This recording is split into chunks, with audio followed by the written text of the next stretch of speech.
Can I have members, Madam Speaker?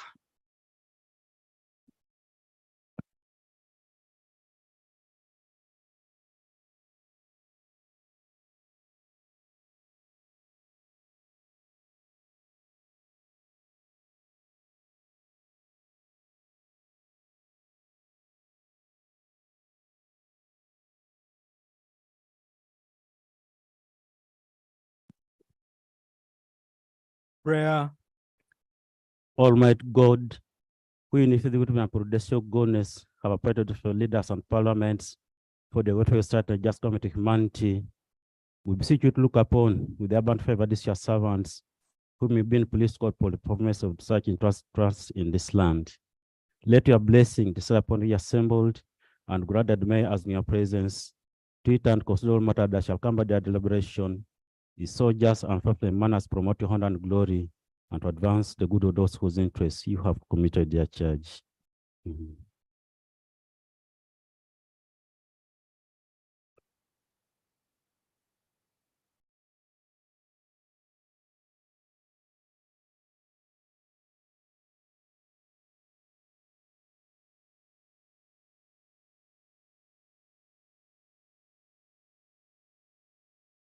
Item 2, communication from the chair. Honorable members, I want to welcome you for this afternoon sitting. And I sincerely want to commend you for the parliamentary business that you're conducting. We must say we do appreciate as leadership of Parliament and for your commitment. I had the honor to be hosted in the Vatican on 25th. And by none other than the Holy Father himself. And the Holy Father thanked you so much for upholding and preserving the family values. And you also thanked and congratulated His Excellency, the President, for his 60th anniversary. That is upholding the family values. 50th Jubilee anniversary. Honorable members, as you're all aware, Appendix F of our rules of procedure prescribe the code of conduct of members of Parliament. The code covers areas like public duty, personal conduct, public interest, public trust, corruption, declaration of interests, and openness, among others.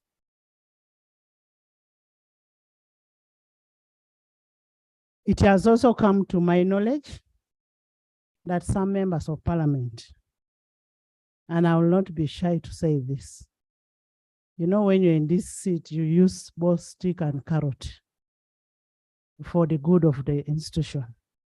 And I know you will be proud to have an institution that everybody looks at as a clean institution. It has come to my knowledge that some members of Parliament are reportedly engaged in these dubious acts, which breach the code of conduct. I had to write to all the whips, and I hope they received the letters. I've written to all the whips to ensure that they instill some discipline in some of the members that are mentioned. I am not saying all of you are mentioned, in the members that are mentioned. And you know, this will destroy the reputation of 11th Parliament. The responsibility of guarding this institution is on you and me. If we don't guard it, then we will not have a good institution. So it is upon us to ensure that we respect ourselves, we respect the institution, we preserve the name of the institution. Tomorrow, when you go out, you should be proud to say, I was among the 11 members of 11th Parliament. Honorable members, on rather jubilant mode, I want to take this opportunity to congratulate our athletes.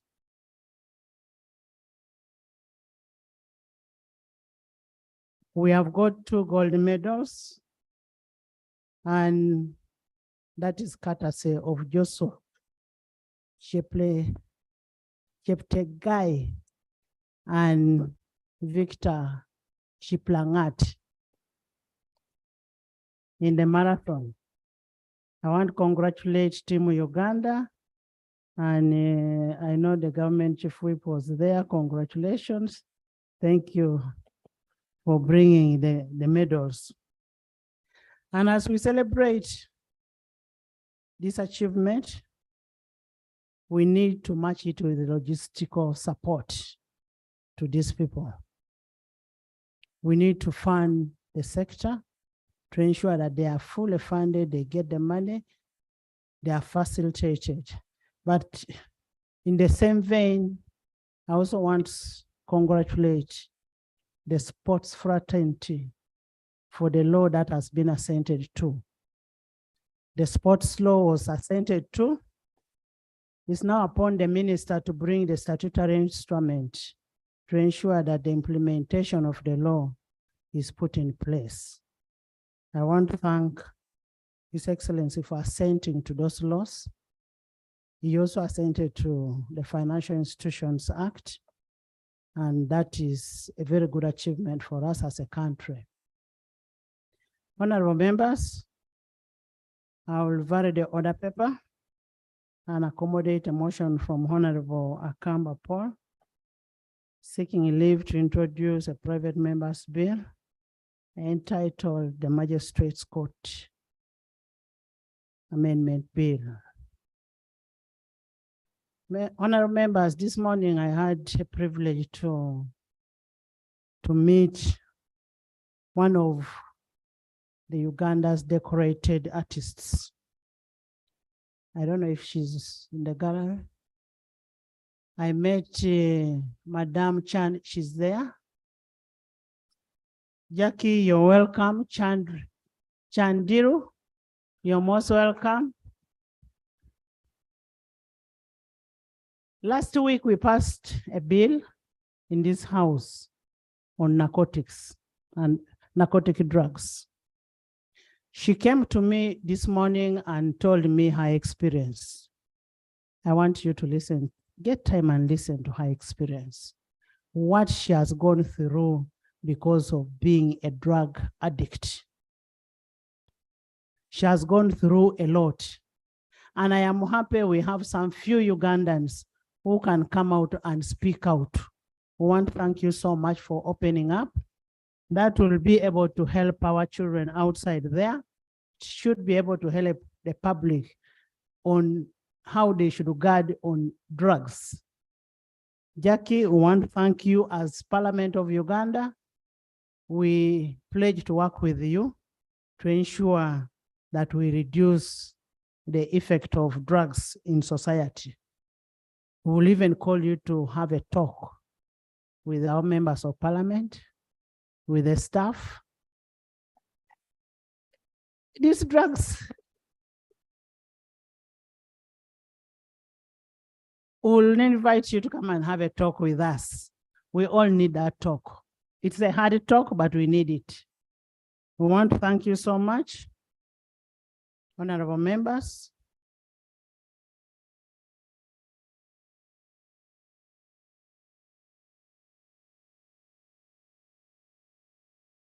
A reaction?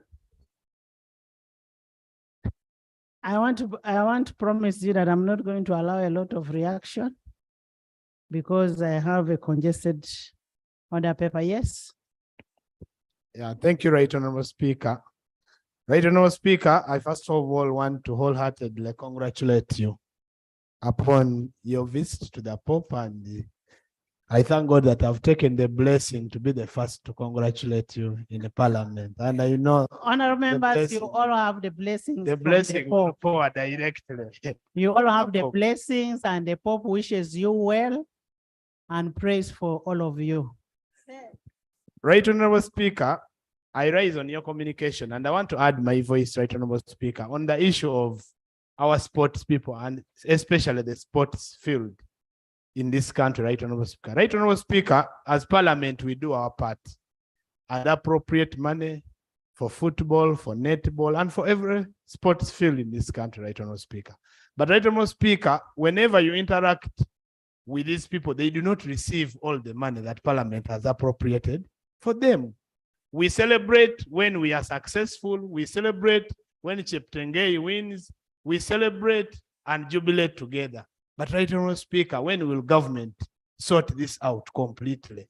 Because the only thing that you can give Ugandans that unites all of us, whether you are NRM, whether you are in opposition, whether you have slept without food, is football, is sports, Right Honorable Speaker. When will government come out and sort out that? When Parliament does its part, we give these people, we appropriate money for sports. It is given the way we have done as Parliament, Right Honorable Speaker. Right Yes, Honorable sir. Speaker, I want to request the Prime Minister, now that she's here already, the third Deputy Prime Minister, to give us a response on this, because we want to be sure that as we are celebrating other sportsmen tomorrow, they are funded and the funding is available. But if we keep on passing the budget for sports as Parliament, and then it hangs in balance, these people don't receive money, Right Honorable Speaker. We are only happy when they are successful. But when they don't go for these sports, we just keep quiet and put it under the carpet. Right Honorable Speaker, today I need a clarification now that we are celebrating the 2 gold medals of Cheplingat and Cheptengai. Those ones, I may be pronouncing the names because I'm not from Kapchora very well, but you know the people I'm referring to, Right Honorable Speaker. So Right Thank Honorable you. Speaker, I want that response. Thank you. We only celebrate when there's a win. When there's a need for facilitation, we don't do that appropriately. Could we hear from government what happens? Of course, mindful of the envelope that we have as a country. A Minister of Finance has even come. Honorable Minister.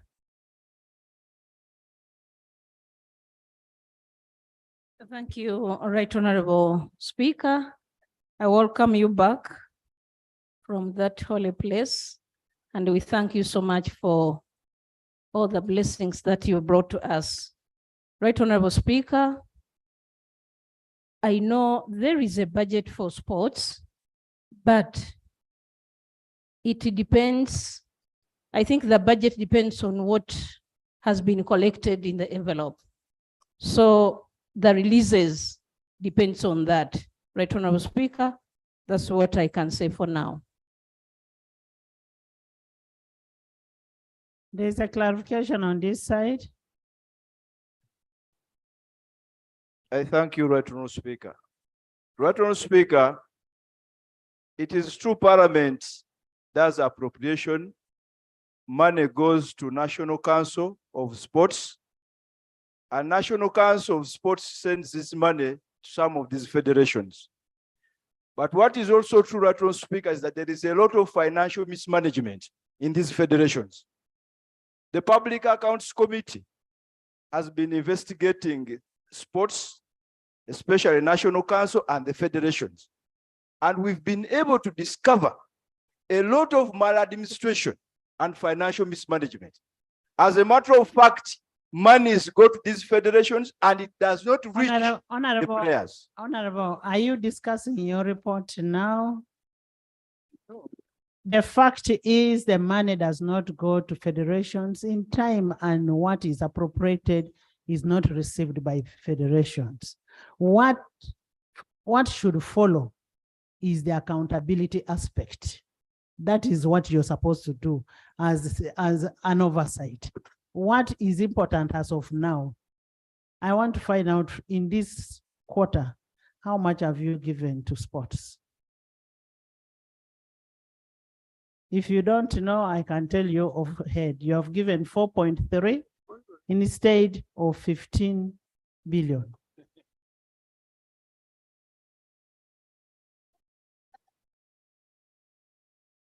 Madam Speaker, it is true, out of the 15, this quarter we have released 4.2, and there is a balance of 10.8 billion, which will be released in quarter two, without fail. Honorable Minister, one thing you need to know in sports, they have a particular period. The activities there is a calendar activities. It is either in this month or not. So will you give out the money? Will you disburse money for first quarter and second quarter?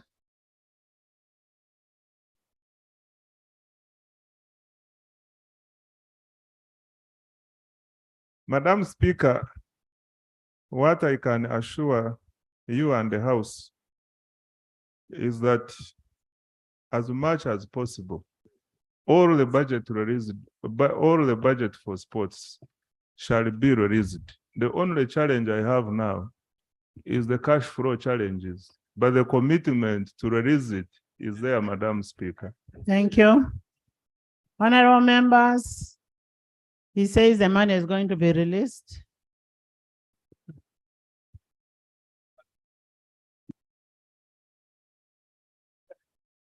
Yes, Angora. Thank you very much, Madam Speaker. Madam Speaker, I also join the rest of the members to congratulate you. We're all excited, including our voters.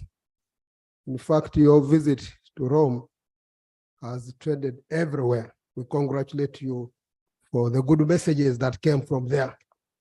Madam Speaker, I also want to congratulate our athletes who've made us proud. One, Naka, he almost also got there, but I think with better preparation next time, definitely we are going to continue to see the medals rise. Madam Speaker, I want to thank you specifically. The support you give the sports fraternity is enormous. And I want to thank you for the support you've continued to render to the teams that are not only going for athletes, but also football. You are aware you supported us when we sent a team to Spain. That team was an eye-opener that Uganda has talent. And I want to thank Honorable Magogo, who also stood by our side.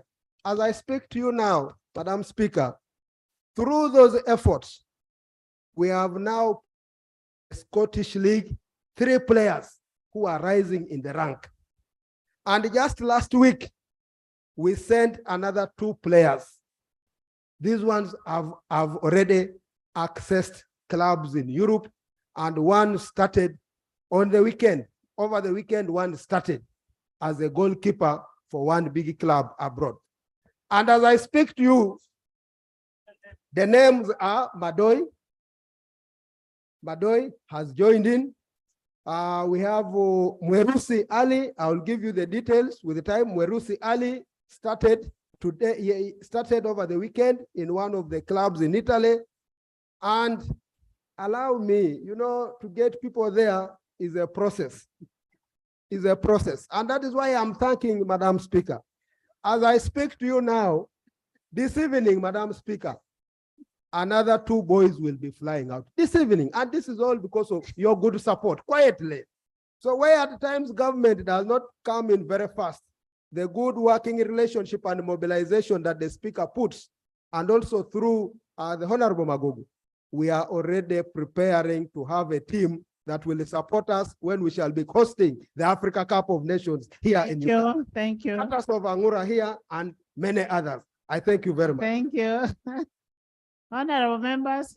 Yes, Linus.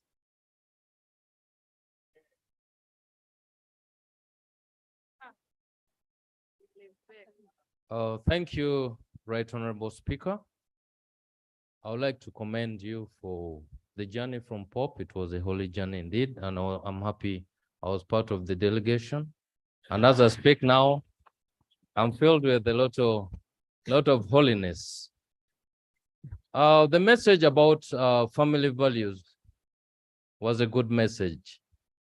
And I'd like to commend General Yoweri Kaguta Museveni and Mama Janet for keeping family values, and we look up to them.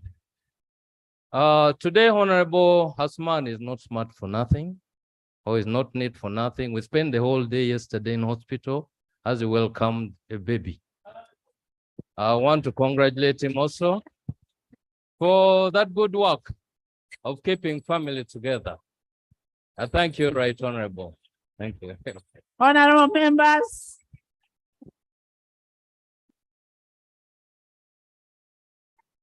Honorable members, we are talking about family values. And we've said our president has set a record. And he has celebrated 50 years of Jubilee anniversary. We want to thank God for that. And we want also to congratulate Honorable Asumani. Honorable Asumani, congratulations. It would have been bad if you are married to a man. But now that you're married to a woman, you're able to have a baby. Yes. Thank you very much, Right Honorable Speaker. Right Honorable Speaker, I add my voice to colleagues to thank you for meeting the Holy Father and for the great message that you passed over to him and his message to us. I was not part of the Speaker's delegation. However, I traveled for another meeting of the Catholic Legislators meeting, still in Rome. And we had this conference under the theme, Great Power Struggle, Corporate Capture and Technocracy, a Christian answer to dehumanizing trends. Honorable colleagues, the Pope is concerned about the way technology is slowly trying to replace human beings. And this is an issue that we must critically look at. So many people will be out of jobs. You have even seen some adverts trying to show you a Sarah, a Grace that you can get any woman, the way in form of, yes, in form of a robot. So I think the issue of artificial intelligence, Right Honorable Speaker, is something that we need to critically look at and legislate on. Otherwise, it is going to be a big challenge for us if we just sit back and look on. Right Honorable Speaker, lastly, on the issue of drugs, we passed the law in 2015.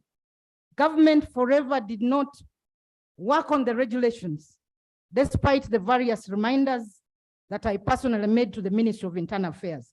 I hope this time we shall have the regulations in time so that those charged with enforcement can do their work. But also, Right Honorable Speaker, there is a bigger challenge of drugs finding their way into schools through all kinds of things. We have items in supermarkets, sweets, whatever, biscuits, chocolates, laced with all kinds of drugs. And it's really my humble appeal to the Uganda National Bureau of Standards to pull up its stocks and ensure that these drugs that come from wherever, I don't know how they come and get to the supermarkets, and children buy these things when they are going back to school. So the issue of drugs in schools, but also items laced with drugs, needs to be addressed. Thank you very much, Right Thank you. Speaker. And allow me to congratulate you and congratulate His Excellency the President. Congratulate you, Right Honorable Speaker. We hope that our clan is going to expand soon. What's wrong with you? Honorable Sarah is just obsessed. Honorable members, the issue of regulations is very important. We've passed a number of laws in this house and there are no regulations. You cannot operationalize a law without regulations. I even asked the Attorney General that we need all the regulations that operationalize all the laws that we've passed. To date, we've not received them. Government, can we have an answer to that? The regulations for all the laws that have been passed. You'll be here celebrating that you have the laws, But when there are no regulations, Right, Honorable Speaker, I know you gave time frame to the Attorney General to come here with the regulations, all the regulations. I think he's still working he's working within that time frame you gave him. So he will be here with them. Thank you. When? When time comes, because we gave him, the time has passed. it was 2 months. I think it's not yet. Right, So Honorable, I'm going to fold it up. can you report back tomorrow Thank you. on how far? Much obliged. Meanwhile, I brought for you for a gift. The gift I brought for you was that bell. No, I bought a bell for the house.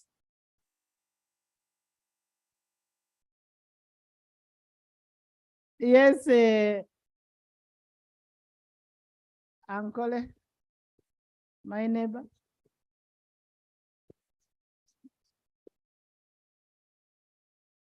Thank you, Right Honorable Speaker, for this opportunity. While I congratulate Asuman for the baby, I also want to wish a happy birthday to our National Treasurer for the NRM, Faith Nakut. Happy birthday. Yes. Right Honorable Speaker, I want to take this opportunity thank all the MPs, the whips who are invited to attend the celebration by His Excellency and Mama on this, their 50th anniversary. And they really gave me a push in my caucus. I want to thank them very much. Thank you so much, honorable members who attended the function. I want to thank you. And I also want on a special note, very special note, to thank the members who came to Bukedea. And I will still welcome you anytime you feel like, feel at home, feel at Bukedea. Next item. Item 3, laying of papers. 3.1, report of the delegation of the... Lop, you have something? Madam Speaker, I want to thank you and join colleagues to welcome you back from the Holy City of Vatican. Madam Speaker, I'm a recipient of your correspondence warning members about the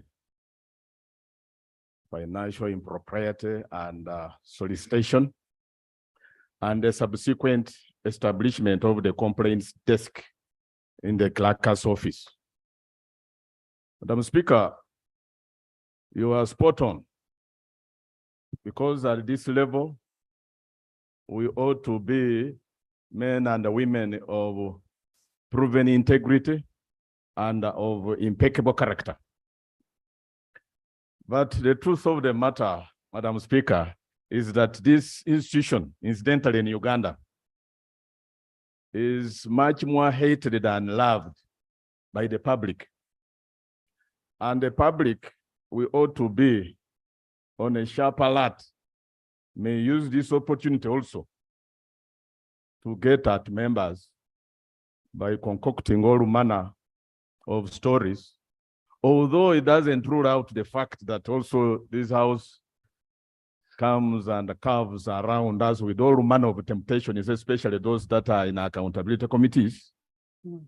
We as whips, we have all manner of roles, but we are limited in sanctioning a member. But it is good that your office has what it takes to bring about sanctions.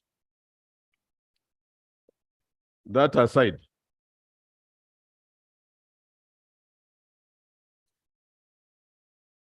Sechi. Thank you, Right Honorable Speaker. And I would like to thank Honorable Nambeshe for giving way. Right Honorable Speaker and members, once a matter is raised touching on the moral turpitude of members, it is a matter to be very aware of. Right Honorable Speaker, it is saddening that for the first time in my stay in Parliament, the Speaker of this Parliament is citing members, is raising concern that members, and therefore through our committees, who have degenerated to the point of solicitation of bribes. Is that what it is? Yes, bearing in mind the point raised by Honorable Nambeshe, would it be proper, therefore, Right Honorable Speaker, that Yes, procedure.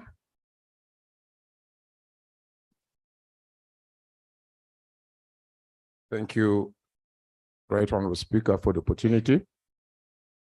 Right Honorable Speaker, I think the matter my colleague, the Lope, has raised is a very serious issue, which I feel deserves a special treatment. Madam Speaker, with my experience in this House,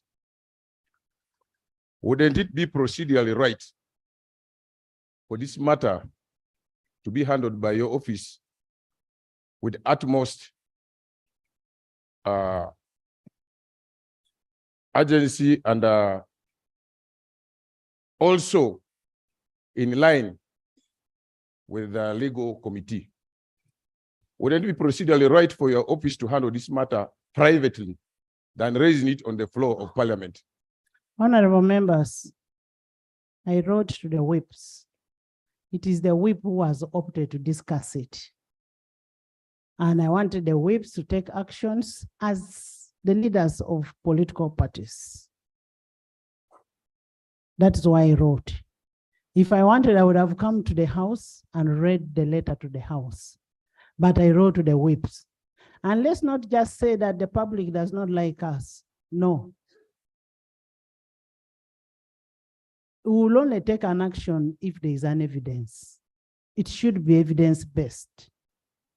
As whips, you need to take keen interest in your members. And that is not going to be anything for discussion in this House. Whips, take charge of your members. Most obliged, Madam Speaker. yes, but once my name No, is listen. no. Excuse me, Sechi. Lope was on, I have made a ruling to that effect. And if you're going to continue, okay, now that you want to deny whatever is happening, it is happening. I want to ask, what is the Committee of Trade? I am going to ask the Committee of Trade to do an investigation on what is being alleged. Can you do an investigation? Because it is in your committee. What is being reported belongs to your committee. Can you investigate on that issue, on cooperatives, and report to this House? Much obliged, Right Honor. Most obliged, Right Honorable Speaker. Thank you. Most obliged, but I had a procedure issue. Honorable members in the public gallery this afternoon, we have students. We have students from Chemwania High School, that is in Kwene district. They are represented by Honorable Chemonges William and Honorable Cherukut Emma. You're most welcome.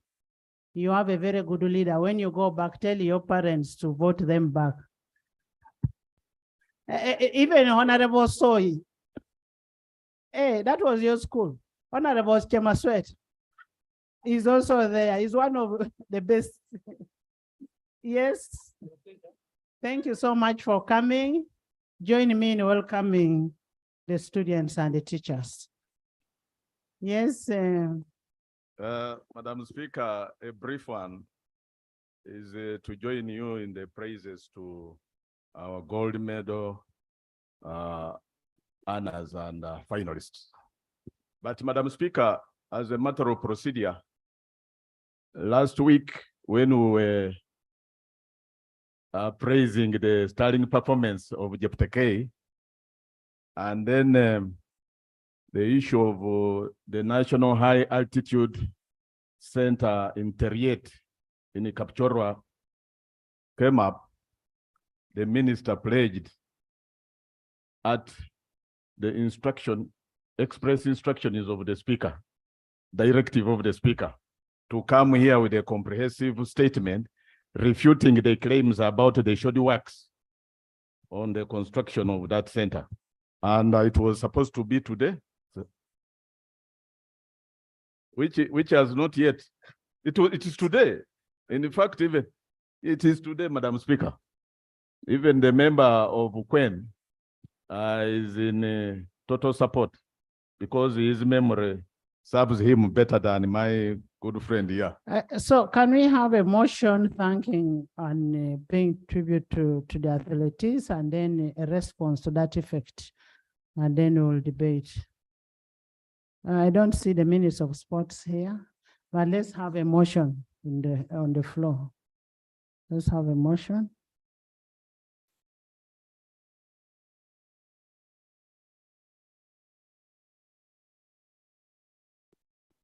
Thank you very much, Right Honorable Speaker. So you're the Minister of Sports? Of Sports Shadow.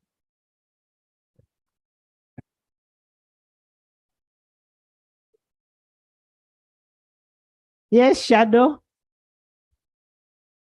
Senior alternative. No, but we have said let's have a motion. Shadow, come with a motion, and then we get a response from the minister on what was raised. Much obliged, Right Honorable. Thank you. Next item. Item 3, laying of papers. Item 3.1, report of the delegation of the Parliament of Uganda to the 66th session of the OSCP Parliamentary Assembly and the 43rd session of the OSCS EU Joint Parliamentary Assembly held on the 19th to the 29th of June 2023 in Brussels, Belgium.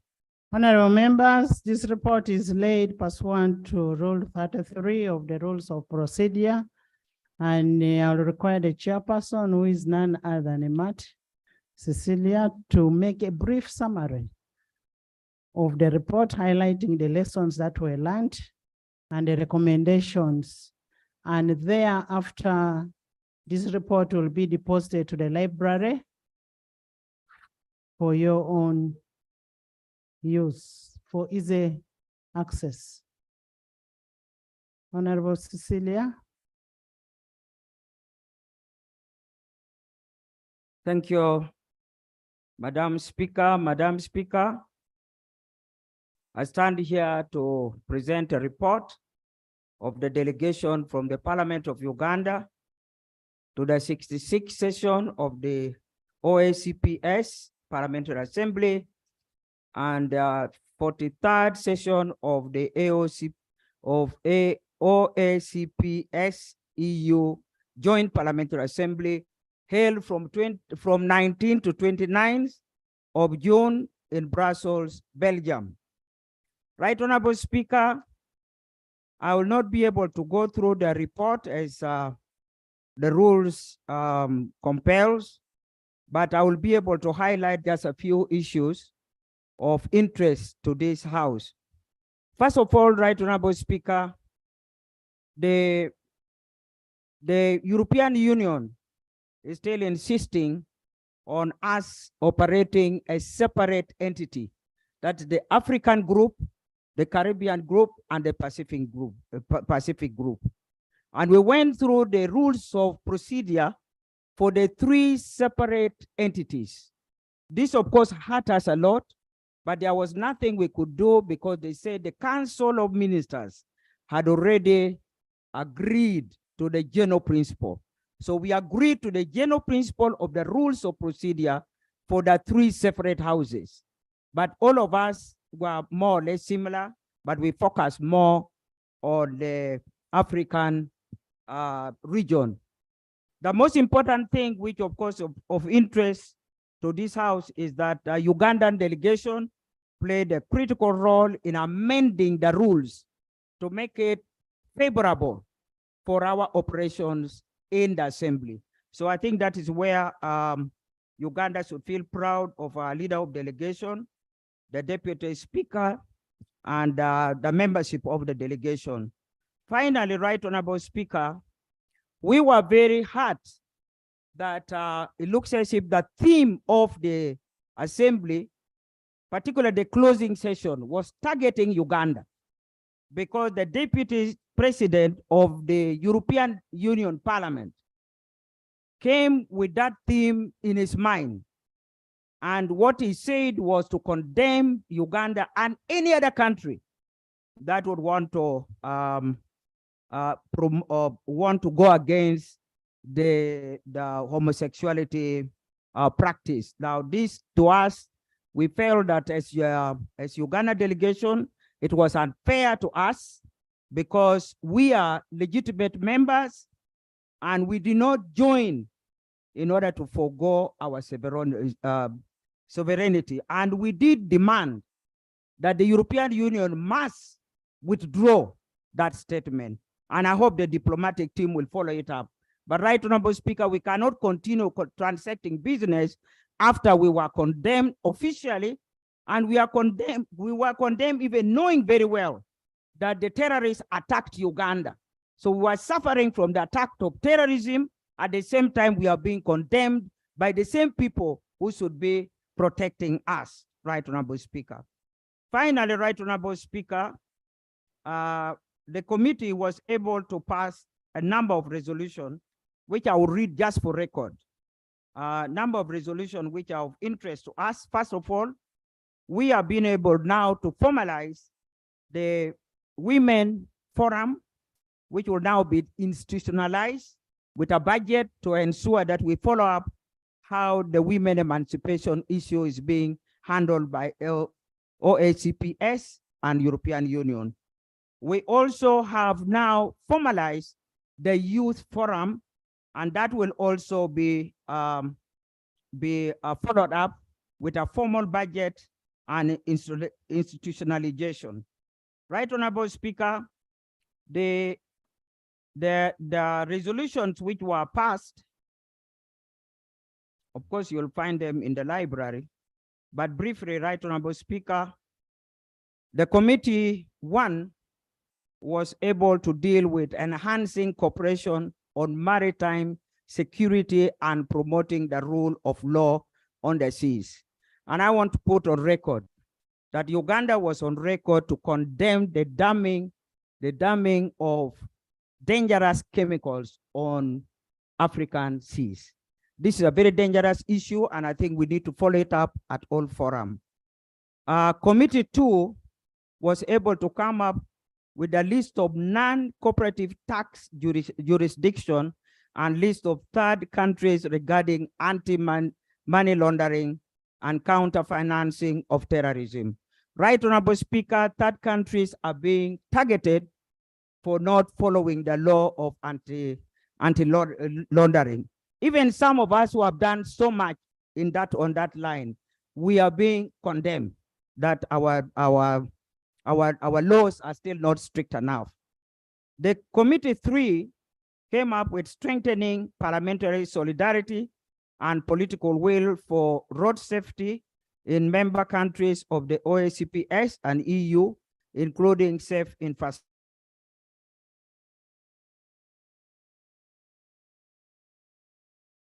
I did not lie. We did not lie. Right Honorable Speaker, the most important thing that I want to record again is one, that we still feel that OACP EU has been strong because we have been operating as a solid group against European Union. The moment Africa, Caribbean, and Pacific are separated, we are now going to speak in our individual voices and will not make the same impact that we have made in the past. Right Honorable Speaker, something must be done about this, and that's why we are saying all of us must lobby our heads of state to ensure that we don't sign the final agreement until we are allowed to stand together as a solid group of three continents standing together to defend ourselves. The second issue, Right Honorable Speaker, there are so many prescription hidden in the new Cotonou agreement, which needs to be unpacked. And we must find an opportunity to unpack them and understand where is it that they are put for us a limitation. We need to unpack when we get the time. And we were praying that when Pan-Africa will be having a session here, maybe we should be having a session with the African group and be able to unpack those new Cotonou agreement and be able to identify areas which don't go well with the ACP group. Right Honorable Speaker, I beg to submit. Thank you so much, Honorable Cecilia. We will have the report in the library and you'll all have access. Kindly lay it on table. Yes.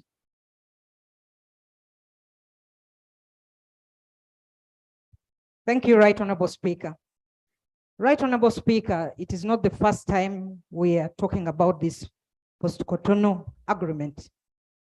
And I recall the last time I raised this matter, the Minister of Foreign Affairs, the Honorable John Mulimba, fortunately is here, did inform us. The minister informed us that as Uganda, they did not initiate on that agreement. Right Honorable Speaker, this document which is being hidden, I don't know why we cannot get a copy as a parliament so that this document can be referred to one of the, maybe the legal committee to scrutinize so that we can discuss. The purpose why we are being divided as Africa, as Caribbean, as Pacific is to weaken, because when we stand together as a bloc, we were actually stronger. So Right Honorable Speaker, I know His Excellency the President, while meeting the parliament, the members of parliament from Africa that attended the family meeting that we held in April, did indicate that he was not going to sign. However, I want to request you, Right Honorable Speaker, to use your office to ask the Minister of Foreign Affairs if we can have that document in whatever form laid on the floor of this house so that people can have an opportunity to look at it and this relevant legal committee can help us equally to scrutinize it. Thank you, Right Honorable Speaker. The minister is in the house.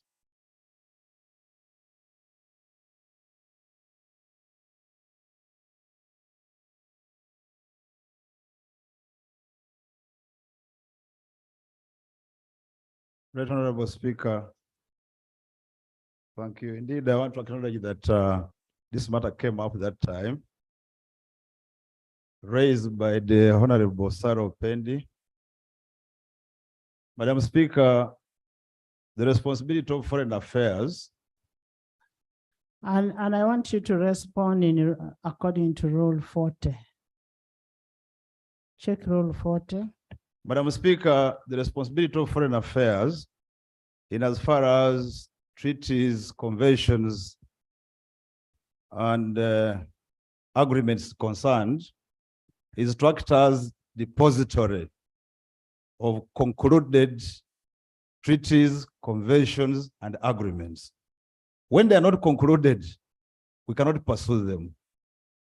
Secondly, Madam Speaker, to allude to your call in respect to Rule 40 and sub-rule, if I'm not mistaken, it alludes to the fact that Minister of Foreign Affairs will lay agreements that have been ratified by Cabinet on the floor for further transmission to the responsible committee for scrutiny. Madam Speaker, like rightly have said, we do not have that treaty yet ratified, acceded to, or signed to. And therefore, we don't have it with us. The sub-rule you're talking about is talking about laying of these drafts to Parliament periodically. One is the minister responsible for the treaties, protocols, or international agreements shall lay before Parliament a treaty, protocol, or an international agreement entered into by government of Uganda within a period of 6 months after it has been concluded or signed. You want to tell us you've not entered into any agreement? Madam Speaker, I'm speaking with a precise reference to the protocol under question, which is the post-Cotonou agreement, which I, on this floor, did mention that Uganda has never initialed, neither have we signed. And therefore, as Minister of Foreign Affairs, we do not have possession. Okay, now that you don't have that, which ones do you have? Can we have the ones that you've signed, laid before Parliament? Madam Speaker, recently, my ministry wrote to the clerk requesting for space on the order paper to do exactly the same.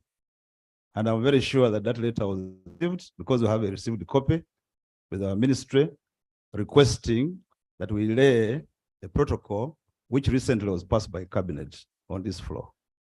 Can we have not only what was passed, all the agreements, all the treaties that are pending to be presented to the House? So we'll have you on the order paper tomorrow. Yes. Most obliged, Madam Speaker. Thank you. Asuman. Thank you very much, Madam Speaker. I was saying Asuman. Oh, you're still on suspension. Right, Honourable Speaker, the matter before discussion, as we discuss the suspension, I want to find out from the minister whether as a country, we are really interested in that protocol. Because it's important to come out very clearly. What is true is that there is a copy which was initialed. But also know that initialing a treaty or a convention does not in itself signify ratification. It does not. Because the Ratification of Treaties Act that this Parliament passed is very clear. But are we really interested in that treaty? And if we are, what is stopping us from having it ratified? But if we also have issues with the treaty, Right Honourable Speaker, under treaty law, there is what we call reservation clauses.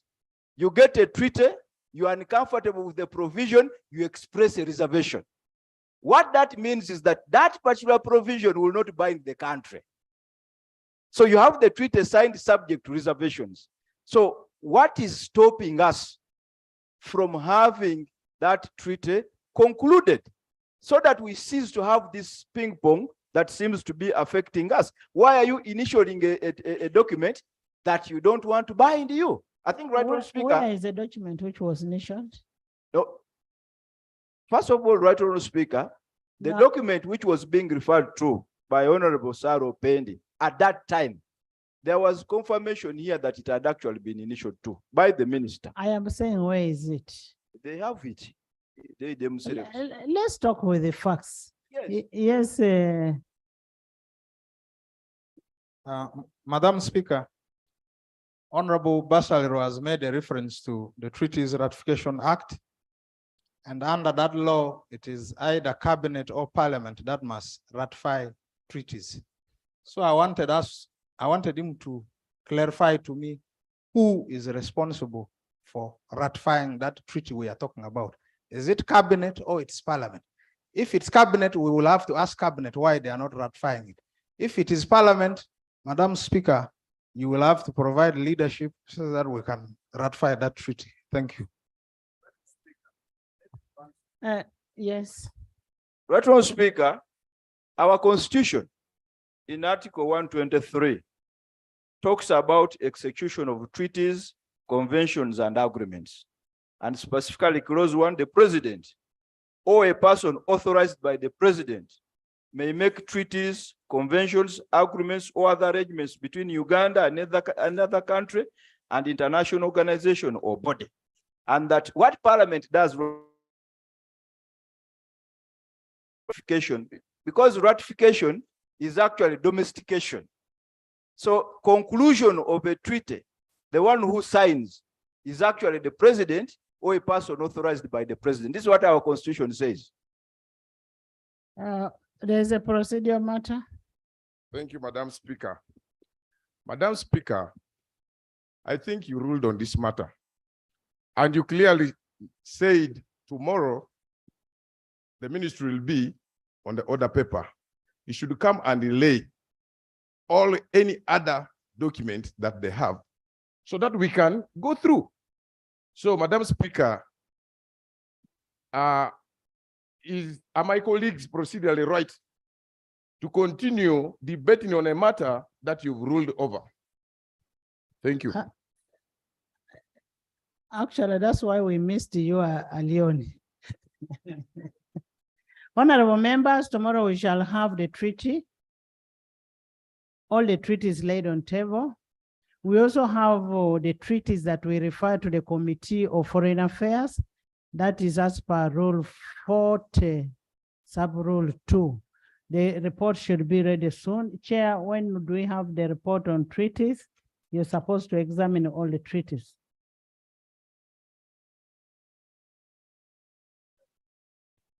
That report should be ready next week.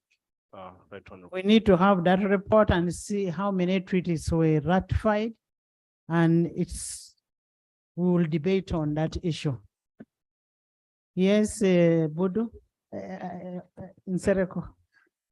Thank you. Right Honorable Speaker, I would like to thank my honorable colleague here that on top of the regional treaties that we seek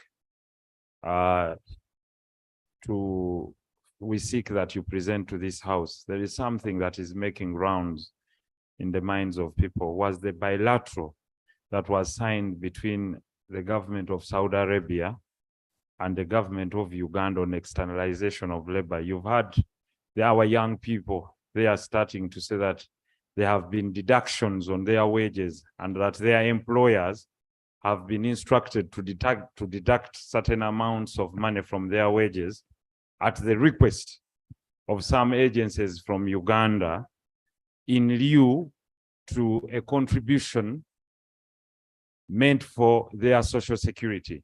So please also present that bilateral, because for as long as we do not know what is envisaged in what you signed, then we cannot give them the answers that they deserve. But there is a worry that these externalized workers, the young domestic workers that are working in mainly the Arab world under such difficult conditions, are not aware of what bilateral was signed, because most are complaining about their working hours. Some are stating that they are working over 18 hours and working in houses where you have over 20 people. So let's have a look at that bilateral so that we can ably submit when we come across these different questions. So the question of their social security and the question of their working hours. Thank you, sir. And do you have anything to say on that? Madam Speaker, thank you. And I want to thank colleagues for their concerns. Madam Speaker, the issue of ratification of Treaties Act Cap 204 is very emphatic on the procedures on how to have conventions, protocols, and treaties end up with the Minister of Foreign Affairs. And I would like to emphasize this, Madam Speaker. The Ratification of Treaties Act, Section 5, mandates Minister of Foreign Affairs to act as depository after conclusion.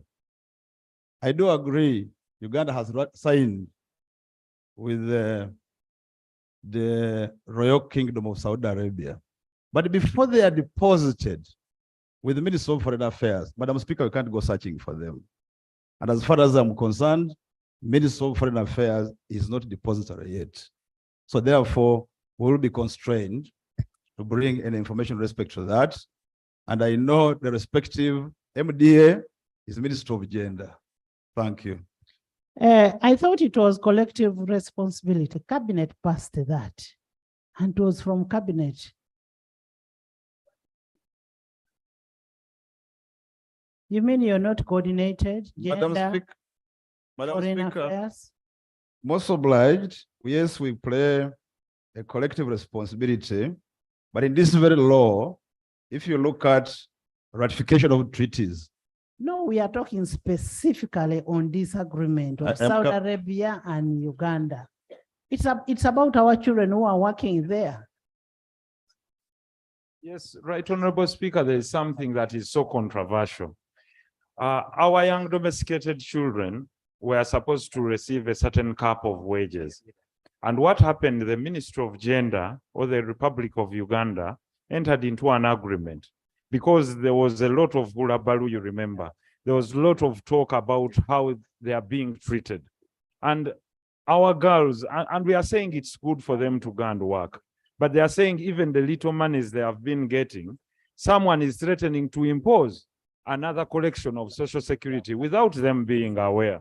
And some of them have already committed these funds. For example, some are buying land in Kamwenge, here and there, and all their funds has been committed to their salary loan schemes in order to put up some infrastructure at home. So at the end of the day, they don't know whether it's part of the agreement that was signed or not. The only way for us to know is for the Honorable Minister to coordinate with the Minister of Gender and present this agreement to us so that we can dissect it Minister, can we and have that represent our agreement? people aptly. Can we have that agreement? Can you coordinate with the Minister of Gender and have that agreement on the floor?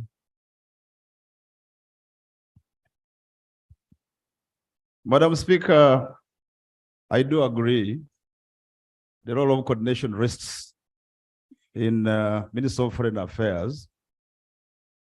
But sometimes, Madam I am Speaker, giving you an instruction. Can we have the agreement on the floor? Can we have it on the floor? I will. And we want it tomorrow. Madam Speaker, we shall write to the Minister of Gender. If they're here, they can also do that. Because we don't Gender. have it yet, Madam Speaker.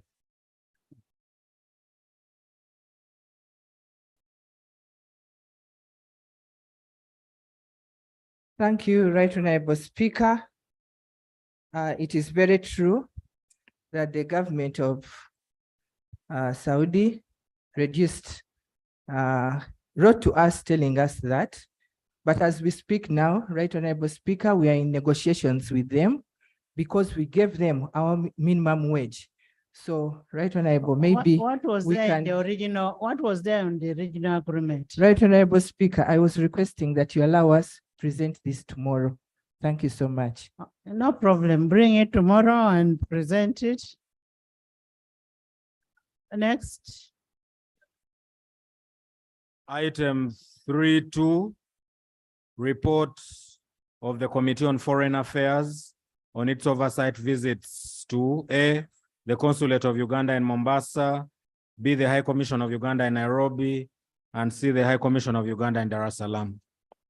Honorable members, as I said before, this is also pursuant to Rule 34 of the Rules of Procedure, and the chair will only give brief notes on this, and he will deposit this to the library for you to get time and always make reference to it.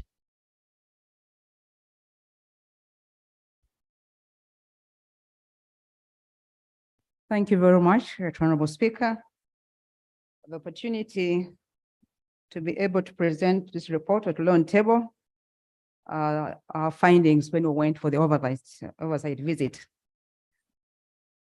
Right Honorable Speaker, on behalf of the Committee on Foreign Affairs, allow me present or lay on table reports on the Committee on Foreign Affairs on its oversight visit to the Consulate of Uganda in Mombasa, the High Commission of Uganda in Nairobi, and the High Commission of Uganda in Dar es Salaam. Honorable Speaker, I beg to lay.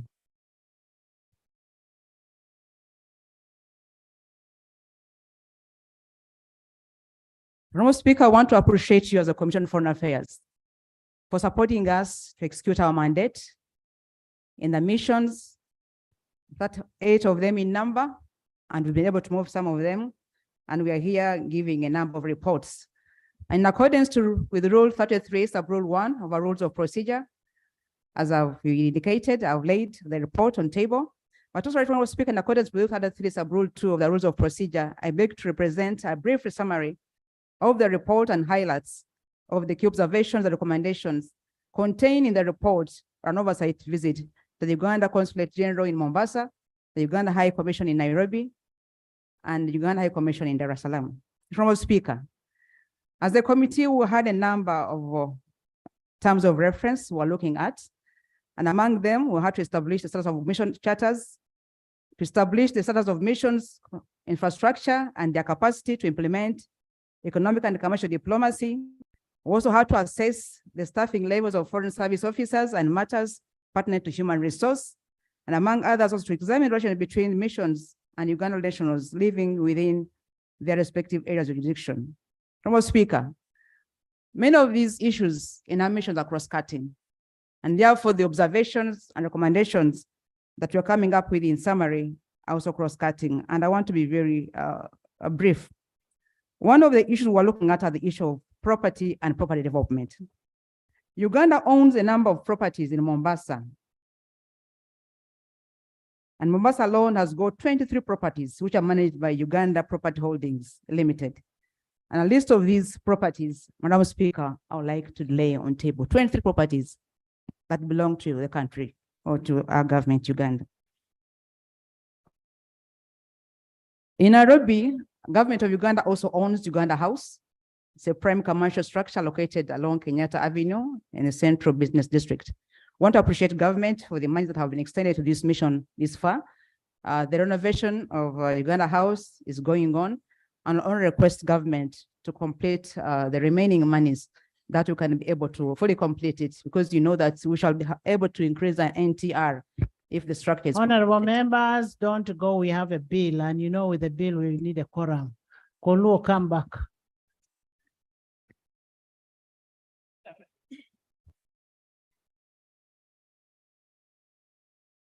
Honorable Speaker, we are still on the issue of properties. Honorable members, you could be aware that we have a number of undeveloped plots in some of our missions.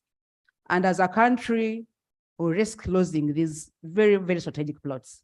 Therefore, important as a country, as parliament, we appropriate funds to be able to develop these plots. It will be very important for us.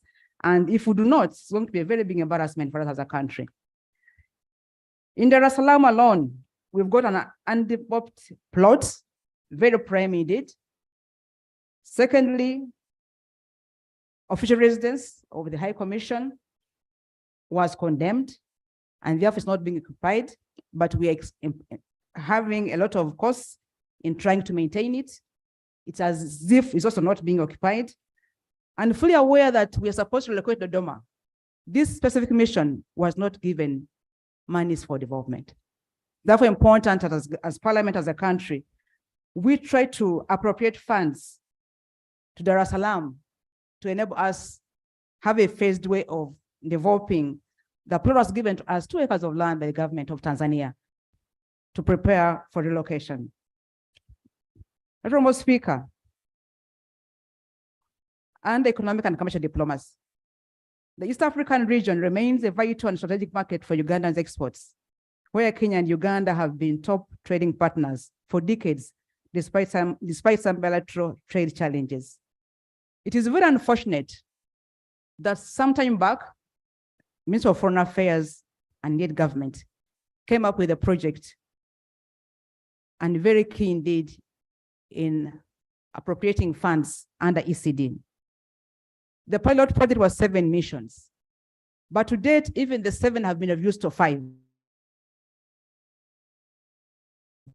Out of the 7 missions that have been getting ECD, only 5 got monies. And this was the mission in France, in Germany, Australia, Turkey, and Tanzania.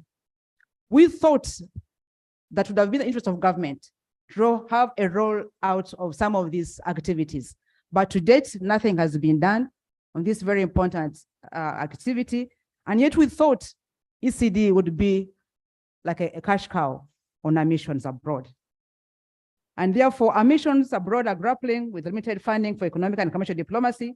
And while the Minister of Foreign Affairs highlighted the ECD as a major program activity for financial 2022-23, the committee has noted with great concern that that activity was not allocated funds, and hence all missions were struggling to sustain activities that were previously funded under ECD. It will become very difficult for us, Right Honourable Speaker, to have our missions engage with other host countries. How do we transact business if our own missions are not facilitated? On top of that, in our last budget, there was the total scrap of travel abroad. We're talking about foreign missions, 38 in them in number, are not being given travel abroad. What are we doing as a country? And how do we expect to, carry out ECD if our missions, heads of mission cannot be able to travel? It is something that this country, this parliament must consider very much. Honorable members, the mission that we are saying is not facilitated is foreign, not local. Foreign missions. Thank you very much, Madam Speaker, for that emphasis. We've got 38 foreign missions in number. And some of these foreign missions have got bigger number of accreditation. For example, Nigeria has got 16 countries of accreditation. How does the High Commission of Nigeria, for example, go to all these without? There is a procedure.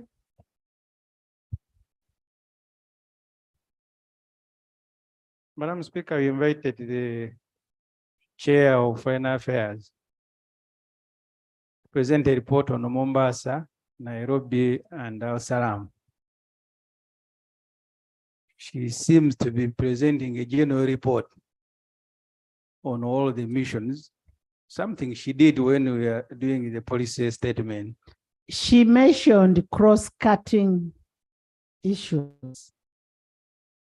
The procedure issue I am raising is whether now that presentation, other than the laying of the paper, may not require debate, Madam Speaker.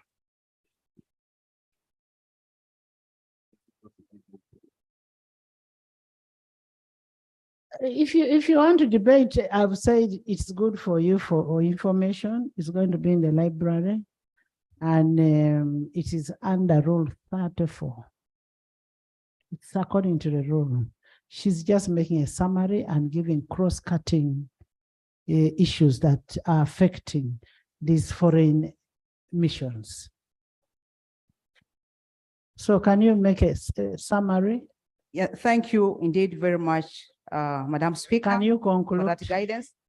We want to recommend as a committee that all the members of parliament, the reports that we have as a docket of foreign affairs have got very many issues that really needs our attention and concern, because it will be very important for us to get to understand what is going on in our missions. I would therefore implore all of us go through these reports, that when it comes to the right time for maybe appropriation, we'll be able to understand that there is need for us to take serious actions. Thank you very much, Madam Speaker. Thank you so much. Ministry, the chair is funding. I was actually surprised that even Dubai, that is not funded. It's like milking a cow that you don't give milk. I mean water. That's what you're doing. How can you fail to fund a foreign mission? And yet these people are supposed to move from one country to the other. Dubai, where you're getting a lot of investors and you cannot fund Dubai, then there's a big problem. Yes, Okot. Thank you, Madam Speaker. Madam Speaker, as the chairperson was making presentation and the brief thereafter, plus the cross-cutting issues, and we had been so attentive. Madam Speaker, would it not be procedural enough so that you give time for the House to debate that report at a given moment, so that we talk deeply about it and give even other more recommendations from the House? Would not be procedural enough? We'll have time to debate on all the reports on from Committee of Foreign Affairs. Next item. Yes, Isaac. Thank you, Madam Speaker. Madam Speaker, I know you'll give us time to debate this report, but I just thought that since the chair committee actually mentioned regarding a number of properties that most of us here and even Ugandans watching do not know that actually as a country, we own these properties abroad. And now yes, the directive is that it to be only members of parliament to have this access to this in the library. I was just wondering whether we could actually have it on record for Ugandans out there, and even some of us for the properties to be actually mentioned on record here that we have abroad, so that we know, because some of them are being sold secretly. Thank you. Honorable Minister, we need to know what property we have. We need to know our assets. We may not want liabilities, but we want assets. So we need to have the assets, know the assets and liabilities that your ministry has, especially outside the country.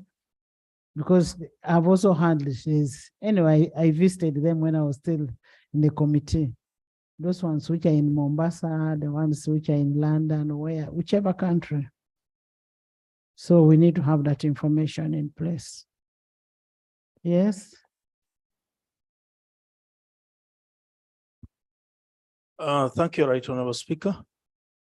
Right Honorable Speaker, there was an issue that was raised here in this House regarding the high cost of cooking energy. Right Honorable Speaker. Can we go to the next item? That will come as a substantial item on the order paper. Next item. Motion. You know, when you stay, if you're a Panadol, I would understand.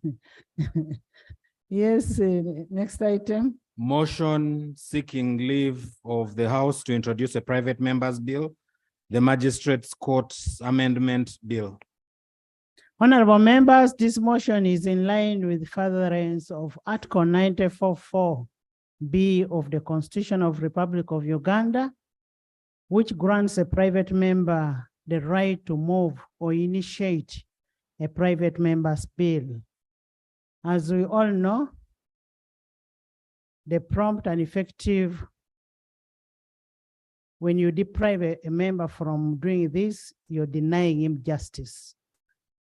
We need to allow our members to be able to bring in amendments, bring in bills in the House without saying they should be looked by other people.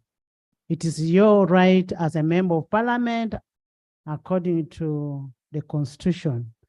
I now ask Honorable Akamba to come and present his motion.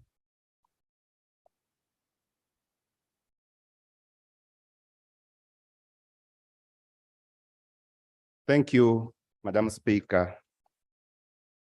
I raise to move a motion seeking leave of the House to introduce a private member's bill entitled the Magistrates Court's Amendment Bill.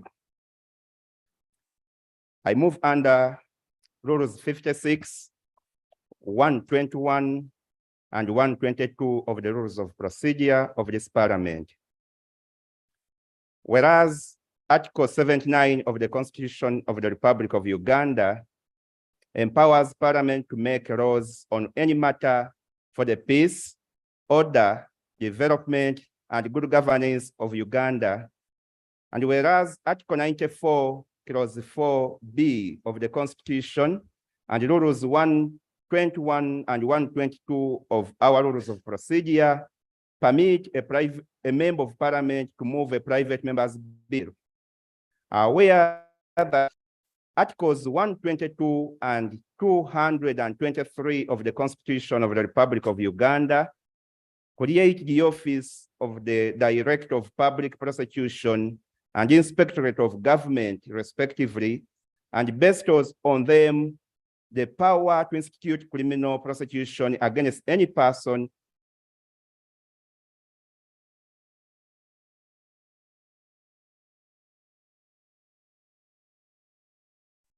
noting that Section 42 of the Magistrates Act, Cap 16, empower private individuals to institute criminal proceedings against any person. Further noting that Article 120, Clause 3D of the Constitution and Section 43, subsection 1A and B of the Magistrates Courts Act, Cap 16, mandate the Director of Public Prosecution to take over and continue or discontinue the prosecution of criminal proceedings instituted by a private person, considering that the taking over and continuing or discontinuing of private criminal proceedings by the Director of Public Prosecution is intended to guarantee the credibility of the process and prevent abuse of justice. Concerned that in instituting private criminal proceedings, the Magistrates Court Act vests power in only the magistrate and local chief to make inquiries before drawing up a charge against an accused person, which process does not facilitate thorough investigations and the gathering of sufficient evidence to sustain a charge against an accused person. Mindful of Article 120, Clause 5 of the Constitution, which requires the Director of Public Prosecution in exercising his or her powers under the Constitution to have regard to the public interest, the interest of the administration of justice, and the need to prevent abuse of legal process, there is need for the state to take a lead in instituting criminal proceedings against any person through the offices established by the Constitution. Now, therefore, be it resolved that Parliament grants me leave to introduce the bill to amend the Magistrates Courts Act, a draft of which is attached here too. Madam Speaker, I beg to move. Is the motion seconded? Seconded by Honorable Abasa Leroy Obiega Rose, Youth, Paul Katesh with his woman MP. Olanya, James, Kamuntu, Esther, Komakech, by the whole house. Honorable members, it's not a matter of shouting. You must know what. I know some of you don't understand what the member is moving. You need to understand what the member, just file your issue.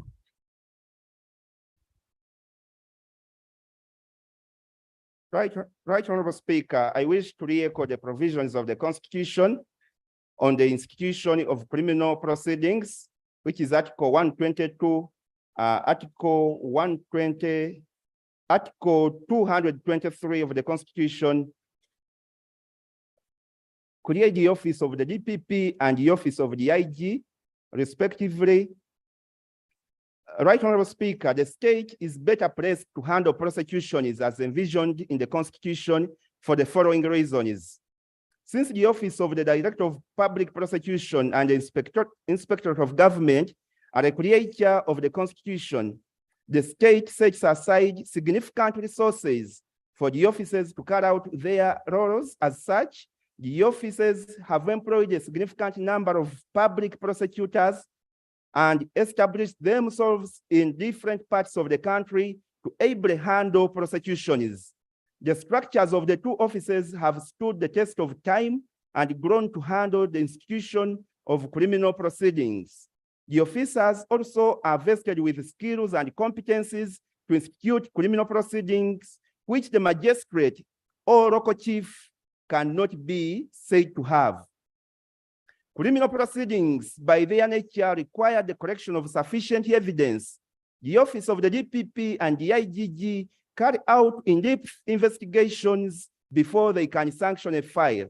In fact, in practice, the DPP indicates on a file that the evidence collected is sufficient for charges to be laid against the accused person. The reliance on a magistrate alone and a local chief of an area as required in the Magistrates Courts Act cannot be equated to the arm of the two officers that collaborate with other security agencies in evidence gathering and ensuring collection of watertight evidence. Furthermore, the Magistrates Court Act makes it discretionary for the magistrate to direct investigations or further investigations by the police. Therefore, a magistrate can choose whether or not he or she intends to involve the police in the investigations. The Office of the DPP and the IGG rely on the police and other security agencies to carry out necessary investigations. The courts are required under Article 128 of the Constitution to be independent. Right, Honorable Speaker and Honorable colleagues, relying on a judicial officer to carry out investigation does not respect the doctrine of separation of powers. The doctrine envisions the division of government responsibilities in two distinct branches to limit any one branch from exercising the core functions of another, or even interfering with the other. The Magistrates Court Act is silent on whether the same judicial officer can investigate and try his own case in the case of a private prosecution, which can actually occur. In court proceedings, the prosecution has a big burden of proving a case beyond reasonable doubt, the aspect of which reasonable doubt requires heavy reliance on evidence which can be direct or circumstantial. This shows that where the evidence adduced is weak, it will consequently impact the outcome of the case. The evidence collected by the magistrate and the local chief may only pass the test sustaining a charge, but not to prove the case beyond reasonable doubt. I beg to move. Thank you. Madam Speaker. Thank you, Honorable Basalirwa.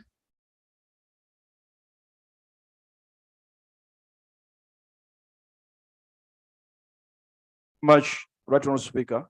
Right Honourable Speaker, I stand to support the motion. And I'm going to premise my argument on 3 areas. Number 1, Right Honourable Speaker, the Constitution, the framers of our Constitution did envisage that matters to do with the prosecution are a preserve of the Directorate of Public Prosecutions. Although there are provisions under the same Constitution that allow private prosecutions, but ultimately the same Constitution allows the DPP to take over all private prosecutions. No wonder, Right Honourable Speaker, in the history of the country, we have not seen a private prosecution successfully concluded without it being taken over by the Directorate of the Public Prosecutions. To Right Honourable Speaker, it is also true that this particular provision, section 42, is likely to create a miscarriage of justice, where a judicial officer is empowered to investigate a matter, but also creates a possibility of that judicial officer hearing a matter they investigated. It should not have been the intention of the framers of the Constitution to create such a scenario. Right Honourable Speaker, this particular amendment is in effect not taking away the authority or power of private individuals to carry out prosecutions. After all, the Anti-Torture Act retains that authority. This particular provision here, unfortunately, gives authority to a judicial officer to be a judge at the same time an investigator. And that in itself has a likelihood of creating a miscarriage of justice. I therefore beg to support the motion. Thank you, Ross.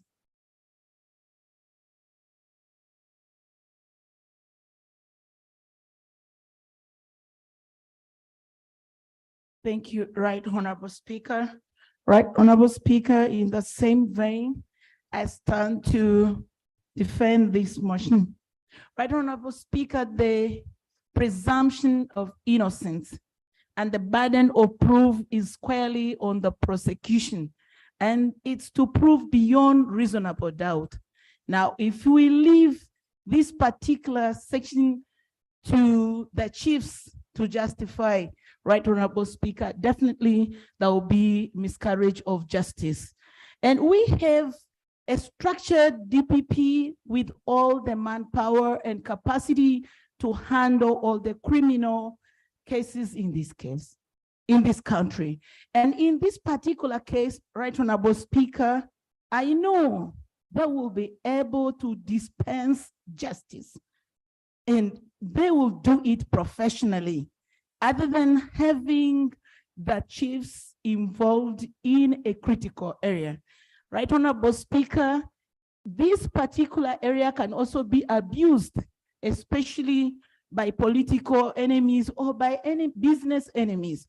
So I would suggest and conclude that we leave this to be handled by DPP other than private practitioners. Thank you so much, Right Honorable Speaker. Thank you, Rose Eji.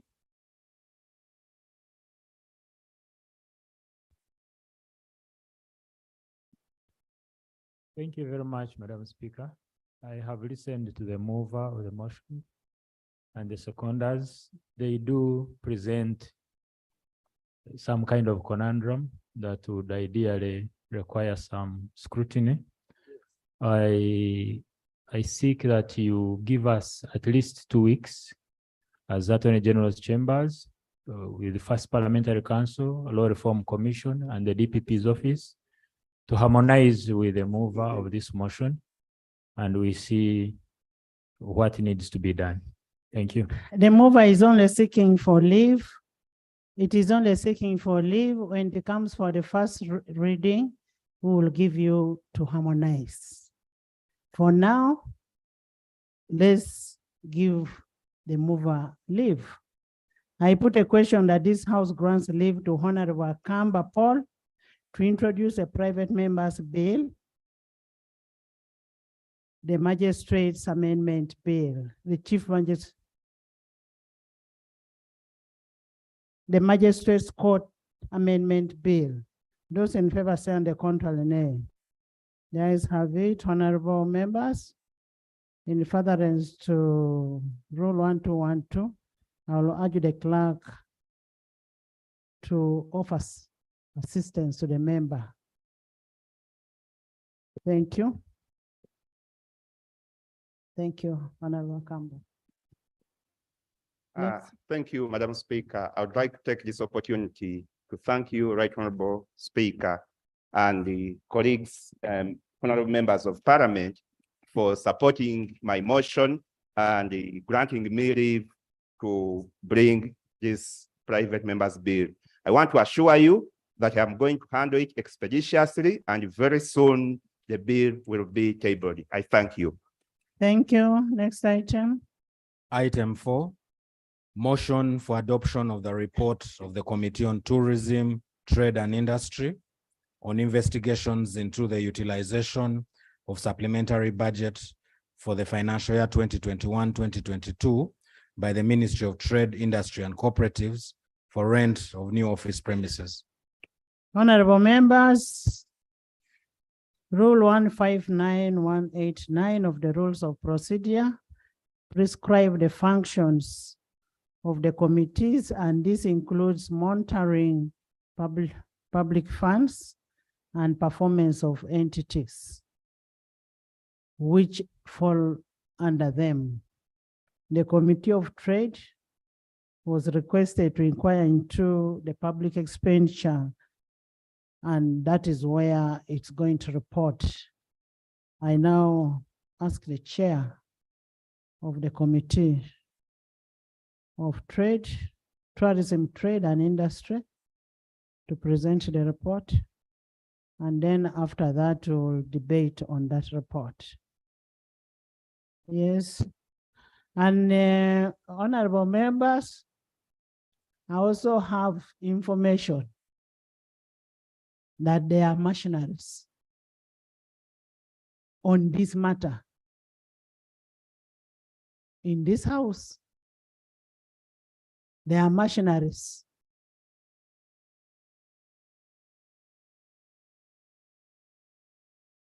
Thank you very much, Retro Speaker. And I really do not know how this parliament is going to proceed once the chair and the speaker has alluded to matters that could be impacting on members raising and submitting on this topic. But, Right Honorable Speaker, I would like to draw your attention and the attention of the House. The procedure matter you're raising, is it on what is going to be discussed? Exactly. What procedure? What have you had? Right Honorable Speaker, if you could allow me just a moment to raise the point that the performance of this parliament and committees is well structured, where you have matters in relation to public expenditure, in relation to the expenditures are matters that fall in the ambit of Rule 174 in this particular case. Right, Honorable Speaker, once you talk about expenditures, you must be talking about audits. And now for the sessional committee, it falls under the ambit of 189 that talks about policy, that talks about the budget, scrutiny of the budget, and all those matters that fall there under. There is a danger not necessarily of this matter here, but how will this parliament be proceeding in matters which are called for accountability? And therefore we have the officer of this parliament called the Auditor General, bearing in mind that members with their experiences and expertise are in carrying out their scrutiny based on the audited reports, for which we as parliament, we know very clearly that those under the sessional committee, as indeed this sectoral committee, are very different matters, handled differently, unless members, and Honorable Madam Speaker, it falls under 190, where the committee can turn itself. Order.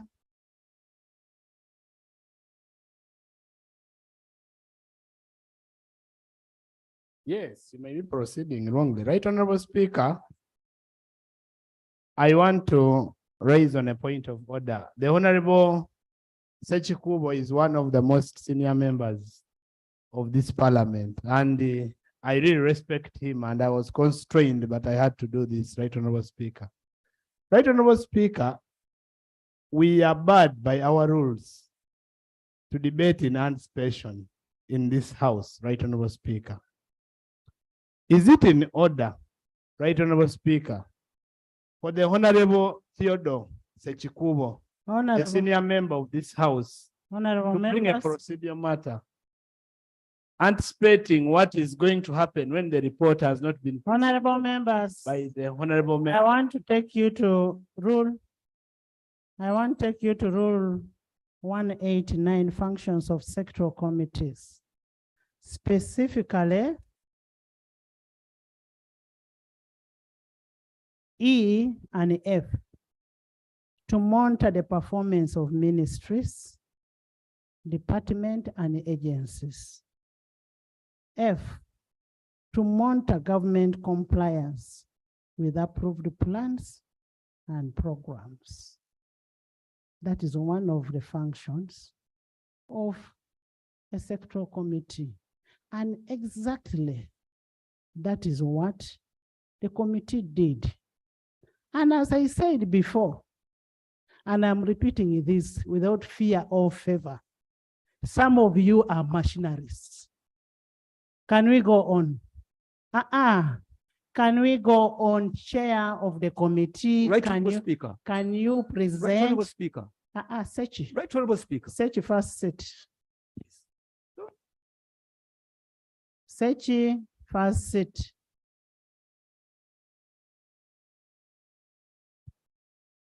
Madam Speaker, thank you for your stewardship. I want to address myself to Rule 85 and Appendix F of our Rules of Procedure, which relates to our Code of Conduct as members of Parliament.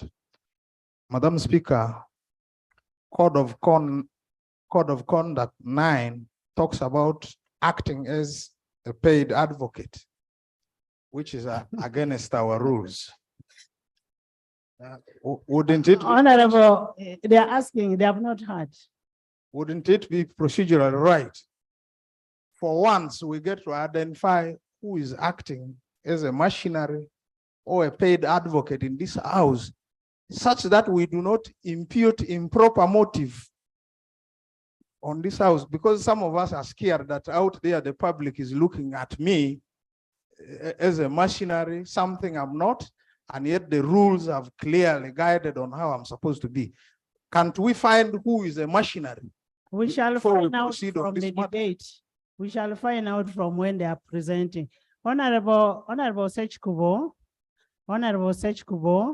we will allow you to bring your argument after we have heard the report. Let's hear the report. What is important? Listen. Honorable members, don't make me run out of my patience. Can I have the report presented? Can I have the report presented? Can I beg your indulgence, Speaker? Right, Honorable Speaker. This is our house. This is our house, and we stand here in that capacity. Where can be stifled. I'm ready to be investigated if I'm one of them. And just a while ago, you said the Committee on Trade should investigate itself what happened there. I'm not a member of the Committee of Trade. And here they come with a report. I did not say it should investigate itself. It should investigate an activity that falls, a ministry that falls under trade. At least I learned some little English. I didn't speak in Luteso. Most obliged, Speaker, but where the integrity of this house is concerned, I would be the last person to stand here. And if so we what is your issue? Right, Speaker, what is your issue? An item was read, and I could see clearly that it is in the realm of the rules 174, which your permission, if you had given me the permission to read which rule 174, vis-a-vis rule 189, which talks about the sessional committee, so that this house can be guided in a manner that shall stand the test of time. Honorable Sechkubo, I said this report is presented under rule 159 and 189. That's what I said.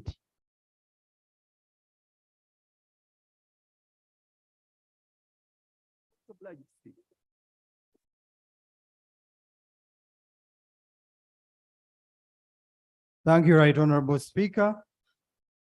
And just for the record, honorable members and Right Honorable Speaker, the Trade Committee of the 11th Parliament has blocked money that has been allocated to cooperatives twice in the 2 financial years while presenting ministerial policy statements. And we have come here and given our justification as to why that money should not be appropriated.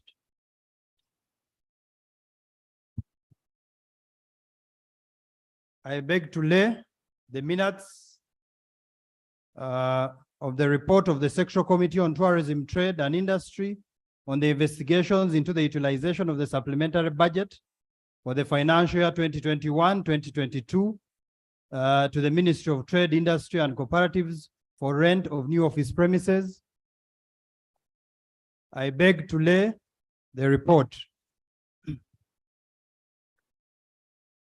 Right Honorable Speaker and honorable members, for the interest of time, I may not read everything, But the introduction on page 4, Parliament of the Republic of Uganda approved allocation of 5 billion through supplementary expenditure schedule number 1 for the financial year 2021-2022 to the Ministry of Trade, Industry and Cooperatives, according to the justification by the Ministry of Trade for the request for the supplementary. The allocation was for rent of new office premises. While scrutinizing the ministerial policy statement for the financial year 23-24 and the annual budget performance report financial year 21-22 of the Ministry of Trade, the committee established that 5 billion for rent of new office premises was instead utilized for renovation of office premises for the ministry at Farmers House. Honorable members, listen. If you want to talk, first go to the corridor and first finish your talks.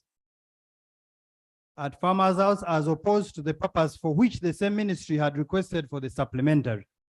The committee further established that in the annual budget financial year 22-23, Parliament also approved 3 billion for renovation of office premises for the Ministry of Trade.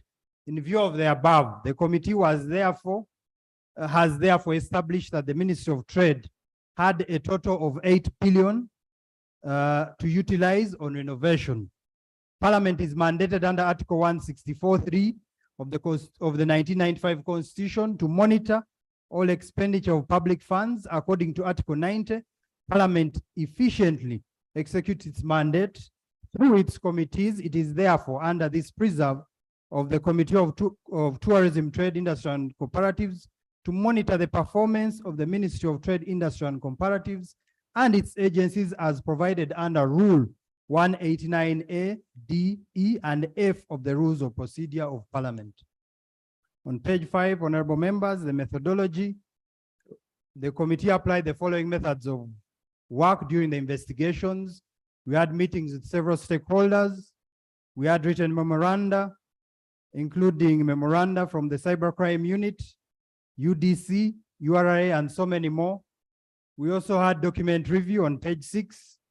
I'll go straight to the committee findings and observations and recommendations. 8 billion for renovation of the Ministry of Trade office premises at Farmers House. The process for requesting for the supplementary budget was initiated by the Acting Permanent Secretary, Mrs. Grace Adong Choda, through a request to the PSSC on 4th August 2021, Annex A as attached.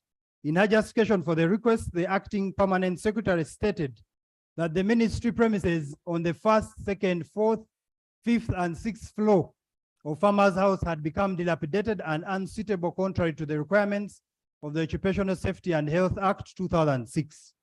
She further stated that the estimated cost of renovation required was 20 billion, and therefore she's shifting to a befitting and more suitable environment within the city was tenable as the ministry awaited for government to finalize the plan for relocating MDS to Gwebaja. In her request, she made a breakdown for UGX 8 billion for rent as follows: 3 billion annual rent of total office space, 3,000 square meters, 3 billion for partitioning, and 2 billion for office furniture. Honorable members, on page 8, the Acting Permanent Secretary, Ministry of Trade, made a request for the supplementary budget for rent of office premises on 4th August 2022, and it was granted by Parliament, amounting to 5 billion. The committee observations. The committee notes that the Acting Permanent Secretary, Mrs. Grace Adong Choda, requested the Ministry of Works on 28th July 2021 to cause an inspection on the proposed premises for rent, namely Kingdom Kampala and King Square. The Ministry of Works responded to this request on 4th August 2021, nominating a team of 4 officers to undertake the request technical inspection. But shockingly, the committee established that on the same day of 4th August 2021, the Acting Permanent Secretary, Mrs. Choda Adong Grace, requested for a supplementary budget amounting to 8 billion for rent of new office premises from the PSST, even before the nominated technical team of Ministry of Works could start its work to assess the building. The committee observes that there was no formal process carried out as per PPDA 2015 in identifying specifically Kingdom, Kampala, and King Square by the Ministry of Trade. The committee was informed by the head procurement officer, Mr. Lapiem Alfred, that the Acting Permanent Secretary, Mrs. Choda Adong Grace, took him for a casual visit to the two above premises before any formal process for procurement had been initiated.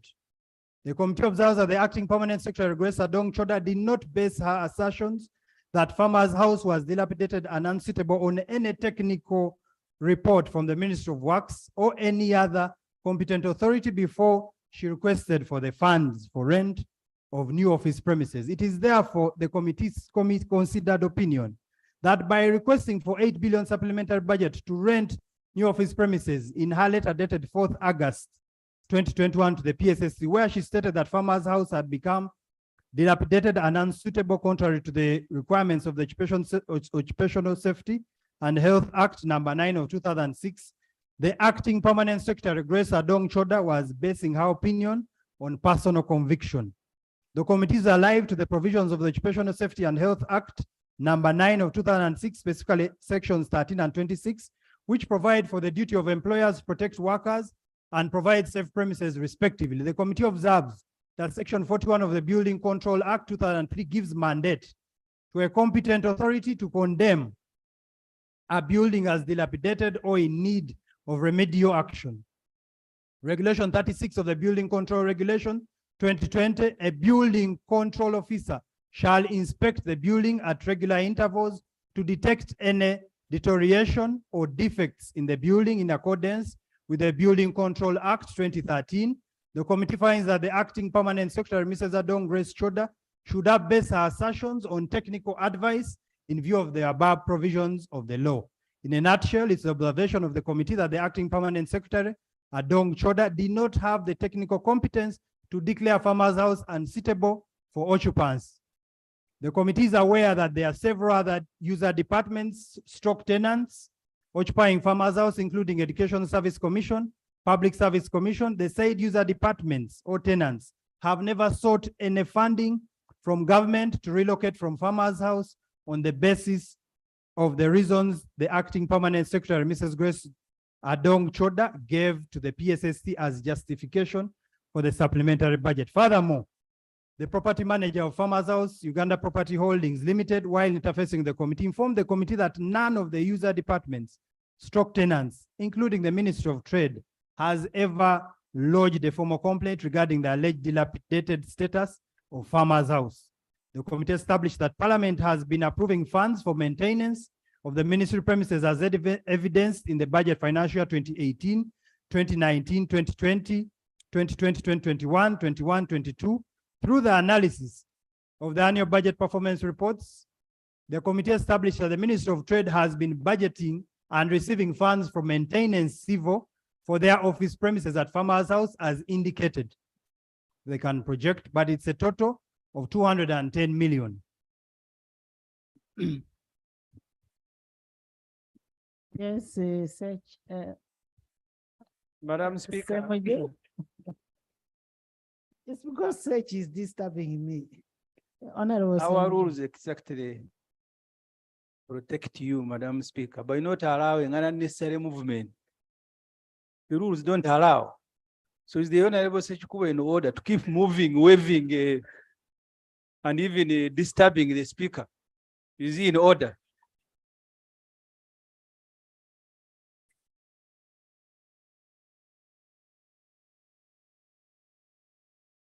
Please go ahead. The committee therefore observes that the magnitude of dilapidation as claimed by the acting permanent secretary, Mrs. Grace Adong Choda. Members. Madam Speaker, the report is Can not you- on the, it has been Can you- removed. can- It has been removed from the iPad. But it was there. Yes, it was there before, but it's no longer being seen. Can't access it.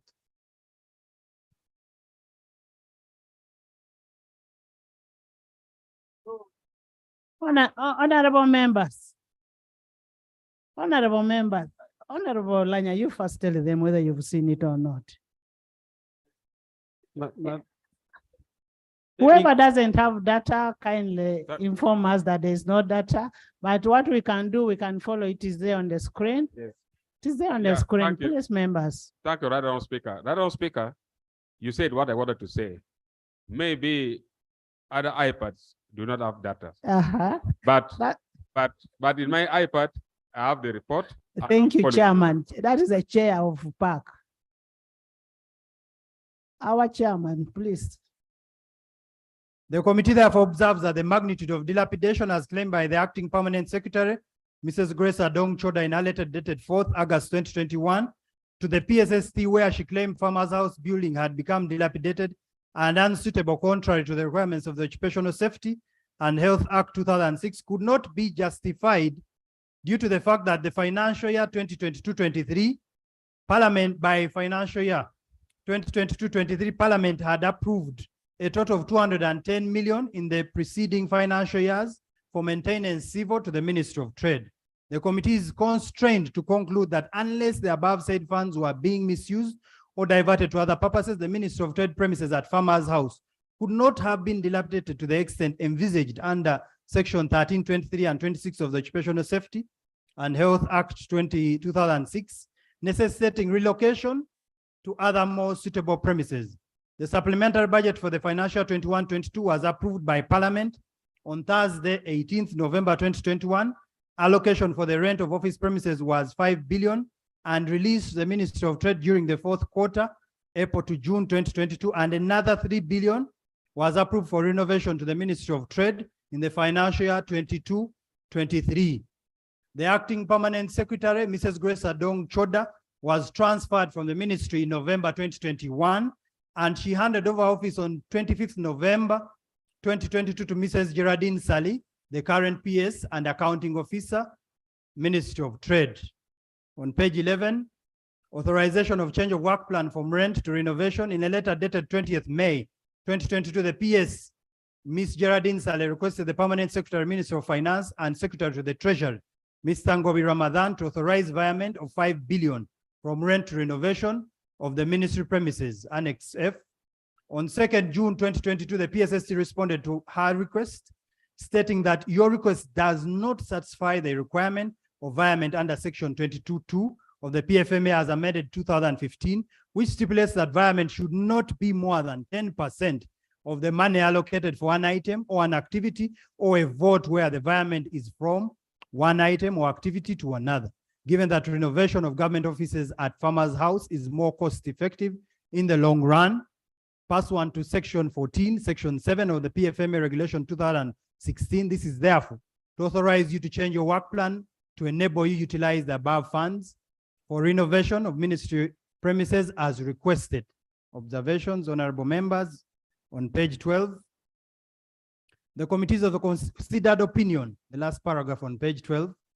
The committees of the considered opinion of view that the use of the words "but given that" renovation of the existing government offices at Farmers House is more cost-effective in the long run, pursuant to Section 14, subsection 7 of the PFMA 2016. This is therefore to authorize you to change your work plan to enable you utilize the above funds for renovation of the ministry premises as requested. Required the PS Ministry of Trade, Ms. Geraldine Sally, to submit a revised work plan before embarking on any expenditure whatsoever. Ostensibly, the PSSC should only have authorized change of work plan had it been specifically requested for by the PS Ministry of Trade, Geraldine Sally. The PS should have been given an opportunity to review the work plan before authorization is granted.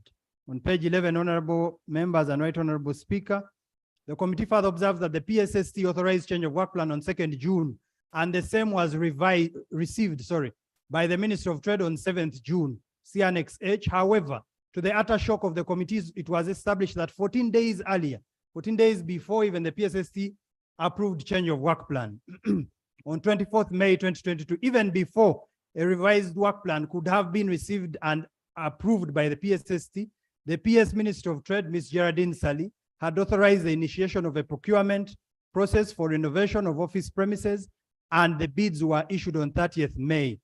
See Form 5 and Annex 1.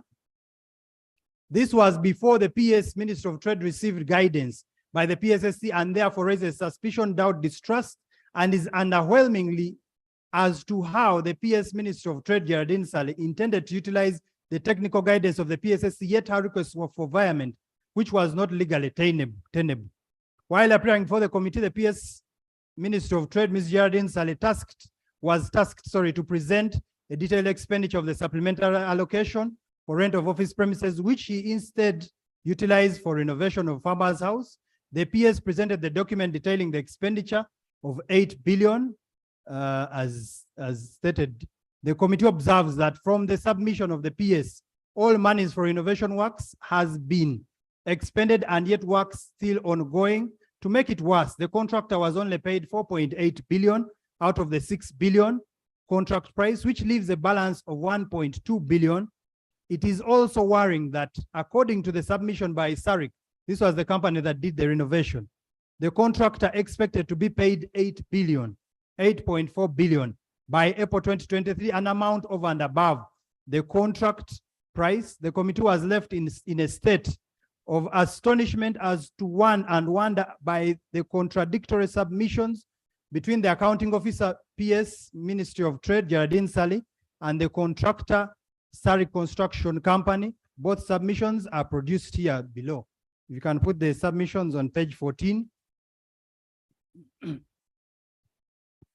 Page 14, that first submission was given to us by SARIC on page 14 above, the first that table, that first submission was given us to by SARIC.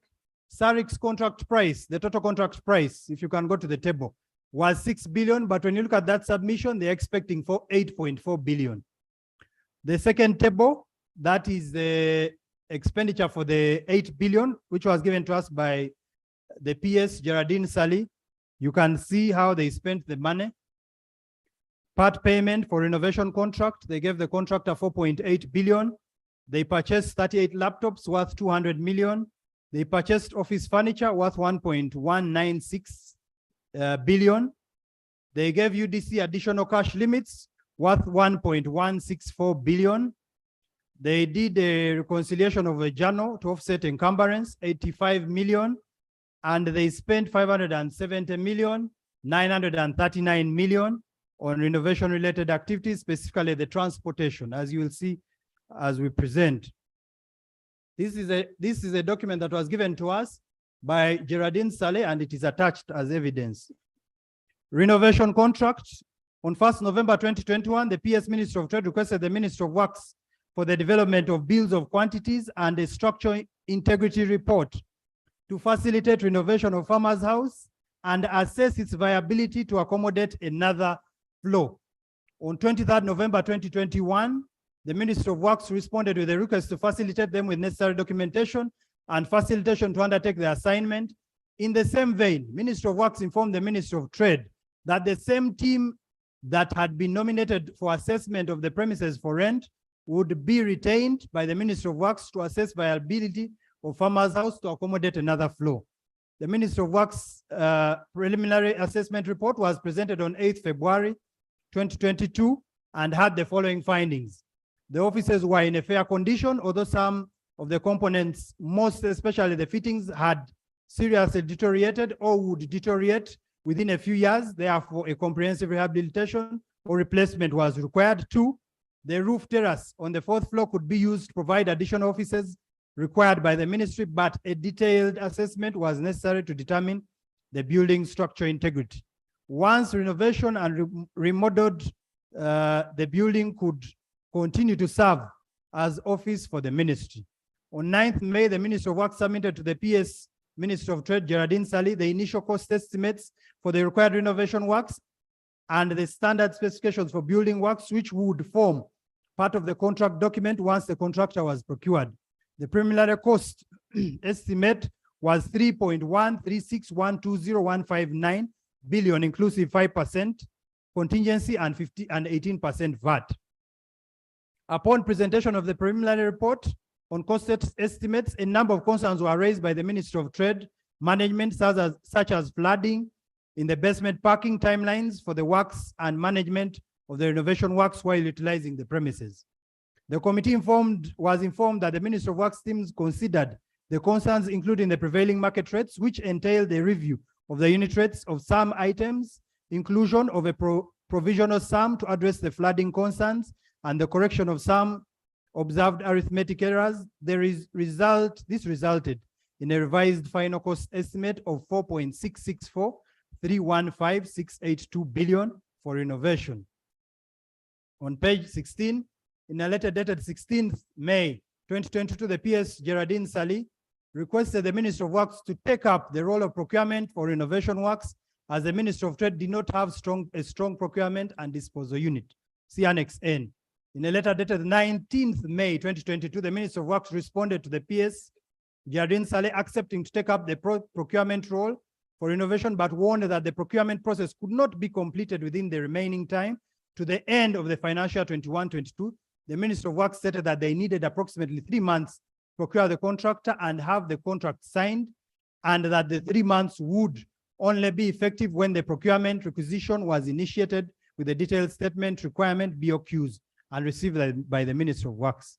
While interfacing with the committee, Mr. Everest Imbisiwe, the Principal Assistant Secretary, Minister of Trade, informed the committee that he initiated a procurement for the renovation of office premises at an estimated cost of 4.664,315,682 billion. This was the BOQ presented by the Minister of Works.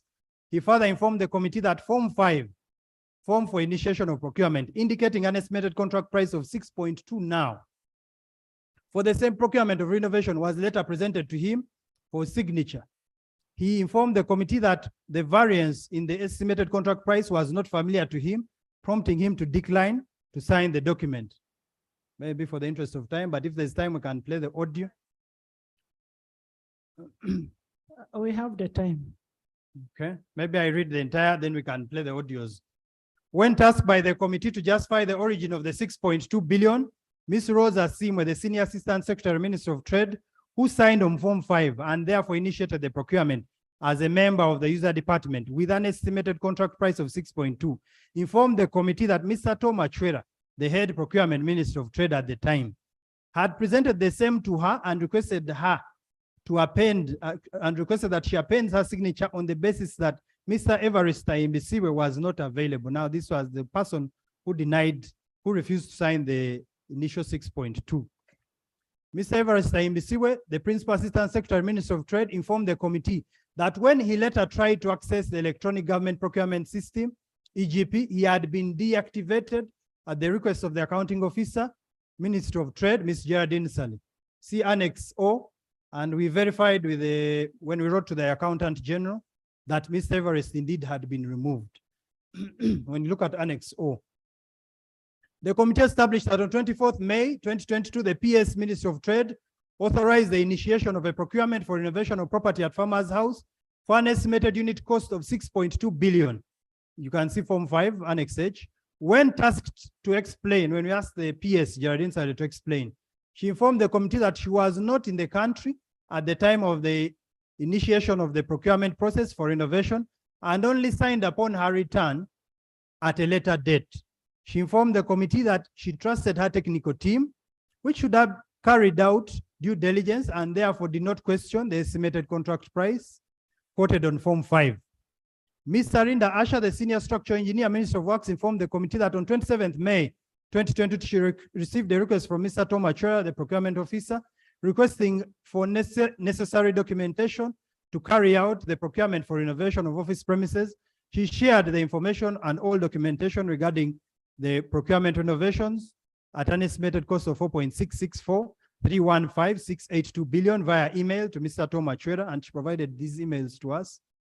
It is pertinent to note that Mr. Tom Achwera was present at the hearing and did not refute any information provided by Mrs. Arinda Asha, and therefore rendering it factual according to the submissions of Ms. Arinda. That was the last time the Minister of Works was involved in the procurement process, and they were only informed of the existence of a signed contract later on.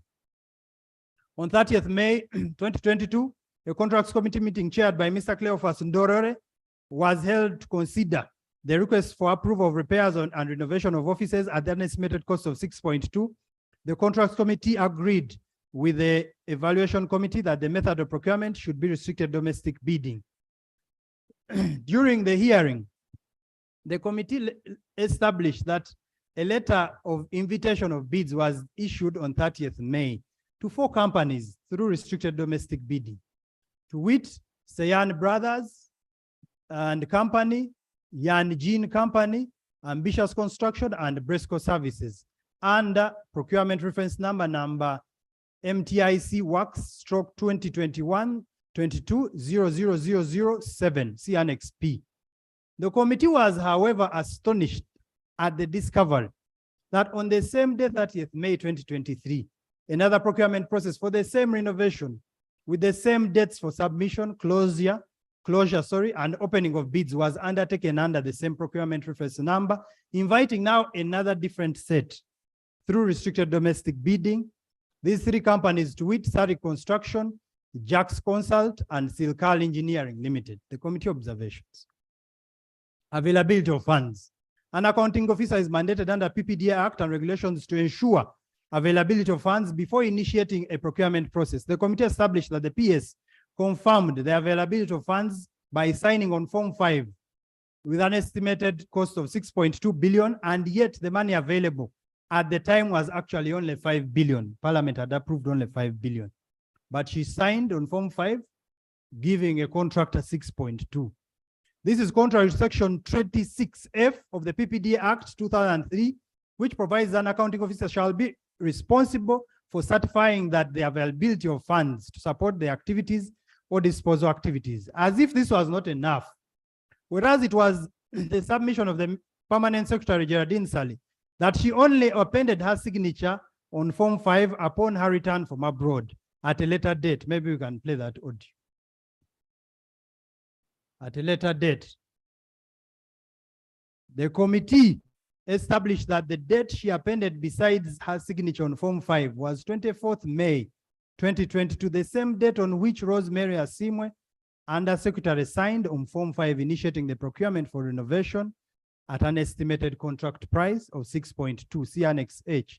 This connotes to the fact that the PS Minister of Trade, Geraldine Sally, lied to the committee in this regard. If the audio is ready, kindly play. If it's not ready, I can proceed. So 2 people had already signed the Form 5 of 6.2, even before they went to guide the PS.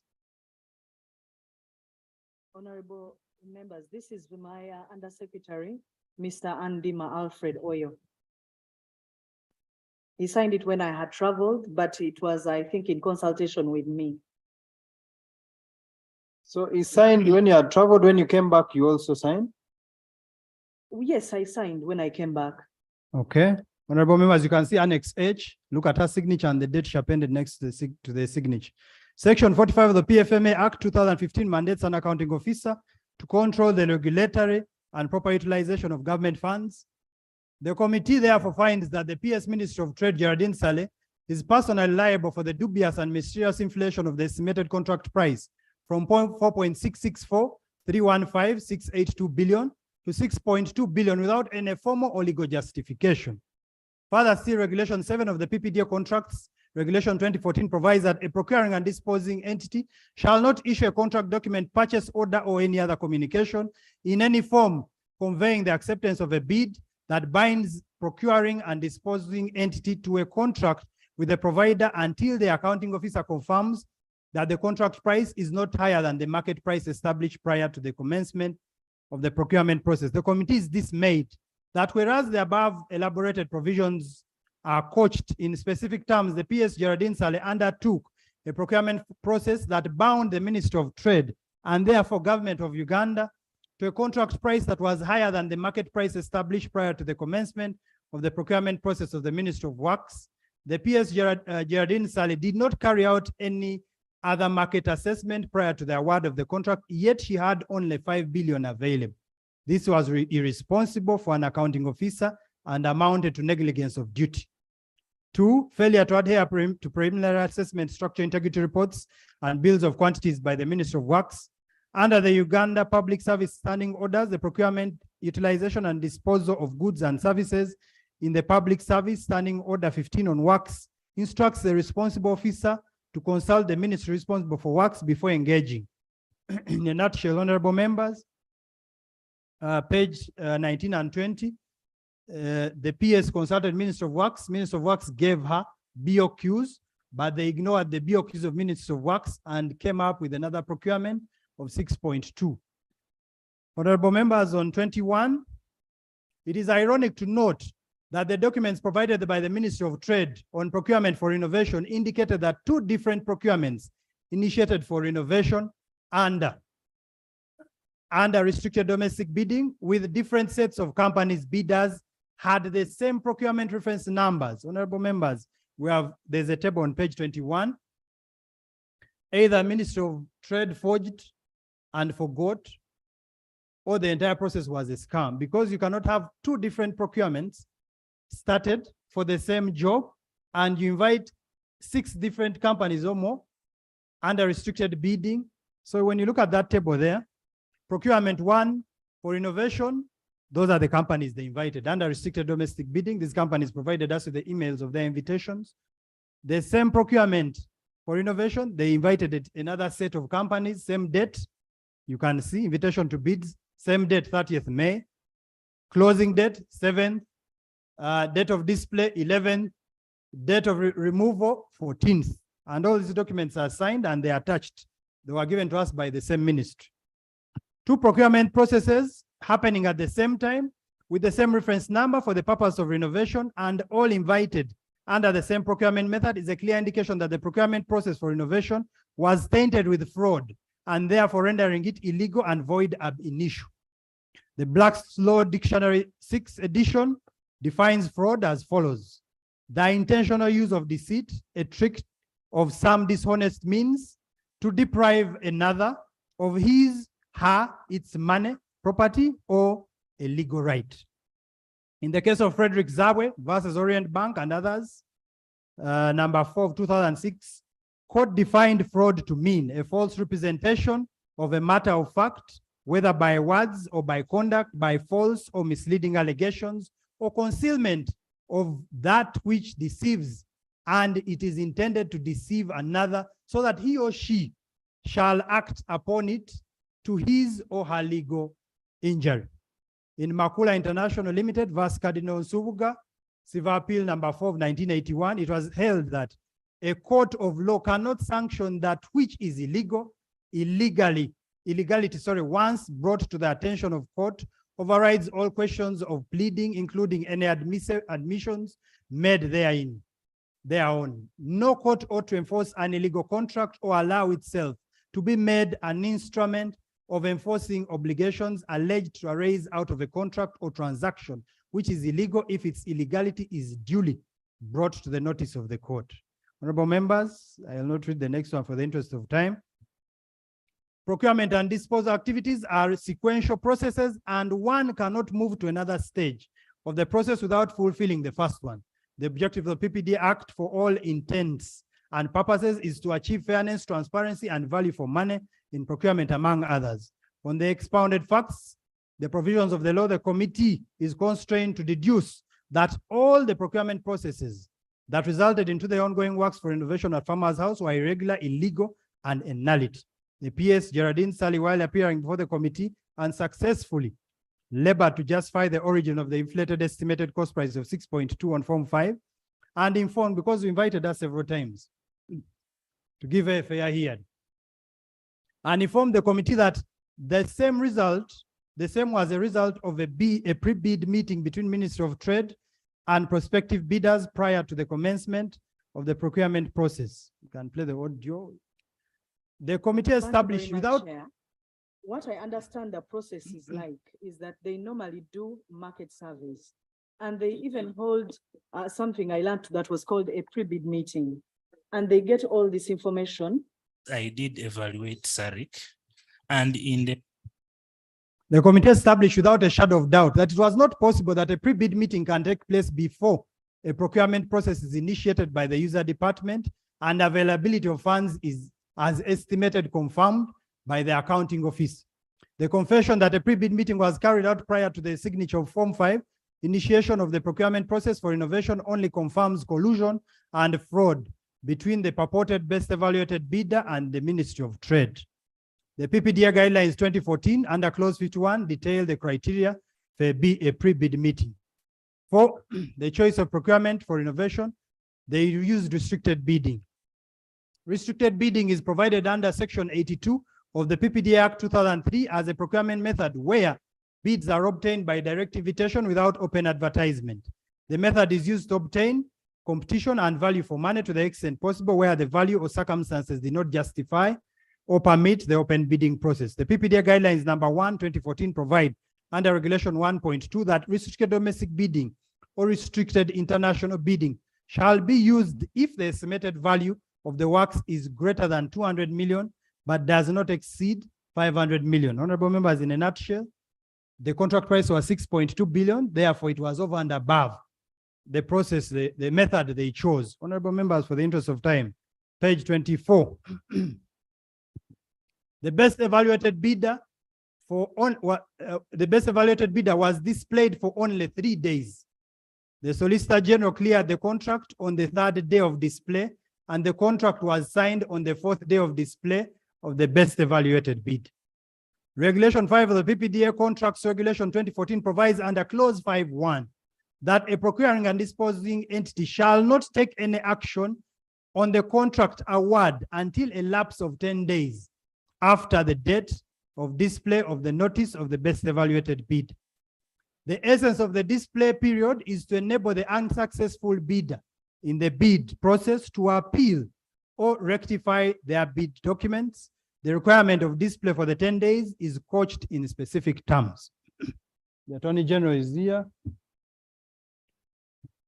Regulation 4D of the PPDA Contracts Regulation 2014 further provides that a procuring and disposing entity shall not award a contract during the period of 10 days from the date of notice. The objective of the PPDA Act, as enumerated from the long title, is to formulate policies and regulate practices in respect to public procurement and disposal activities, as Justice Monda rightly pointed out in Galeria Africa Limited versus the Uganda Electricity Distribution Company Limited. There is no way the PPDA Act can regulate practices in respect to public procurement and disposal of public assets unless the provisions are adhered to strictly to the letter. The provisions cannot be merely directory, but mandatory. Honorable members, for the interest of time, page 25, second paragraph. The committee observes that the procurement is not an event, but rather a process which should have informed the Attorney General's legal guidance in this regard. If the Attorney General had examined the entire procurement process, he would have halted the signing of the contract since the irregularities in the procurement process were glaring. 3.5, the multi-year expenditure commitment. Section 23 of the PFMA 2015 provide for multi-year expenditure commitment as follows. A vote shall not enter into a contract, transaction, or agreement that binds government to a financial commitment for more than one financial year, which result in a contingent liability, except where financial commitment or contingent liability is authorized by this Parliament. The committees of the considered opinion that the approval of a contract price of 6.2 billion against the budget of 5 billion, which we had given them in the financial 21-22, was in contravention of Section 23 of the PFMA 2015. The provision prohibits a vote from entering into a contract, transaction, or agreement that binds government to a financial commitment for more than one financial year, or which results into a contingent liability, except where the financial commitment or contingent liability is authorized by Parliament. The committee established that the Ministry of Trade expenditure on renovation did not constitute the report of the minister responsible for finance on multi expenditure for the financial 21-22. 3.6, the contract between SARIC and Ministry of Trade. A contract agreement was executed between Ministry of Trade and SARIC Company for repairs and renovation for properties at Farmers House for 6,606,319,346 on the 15th June 2022 under procurement reference number as stated below. The committee has examined the contract and established the following. A performance security guarantee. A performance security, was not provided, but they still awarded on page 2.7, on page 27, The clause in the contract, 61.1 of the contract, was not adhered to. This particular provision provided that a performance security to have been mandatory or a mandatory requirement. But even without this mandatory requirement, SARIC got the contract. Two advance payment. Honorable members, on 20th June 2022, the director, Sarik Construction Company Limited, acknowledged receipt of 4.8 billion from the Ministry of Trade, of which 18% was VAT. According to the contractor, the payments were made in two bunches. Let me go straight to the observations. Committee observations. The committee observes that Regulation 44.3 of the PPDA Contracts Regulation 2015 restricts advance payments to the contract not to be more than 30% of the contract sum. It specifically provides that 44.3 procuring a disposing entity shall not make an advance payment exceeding 30% of the contract price. The committee established that this was an admeasurement contract on the BOQs, 80% to the contrary to the clause in the contract 60.3 and 60.1 of the contract. Honorable members, they gave the contractor 80% as an initial deposit, here the law states 30%.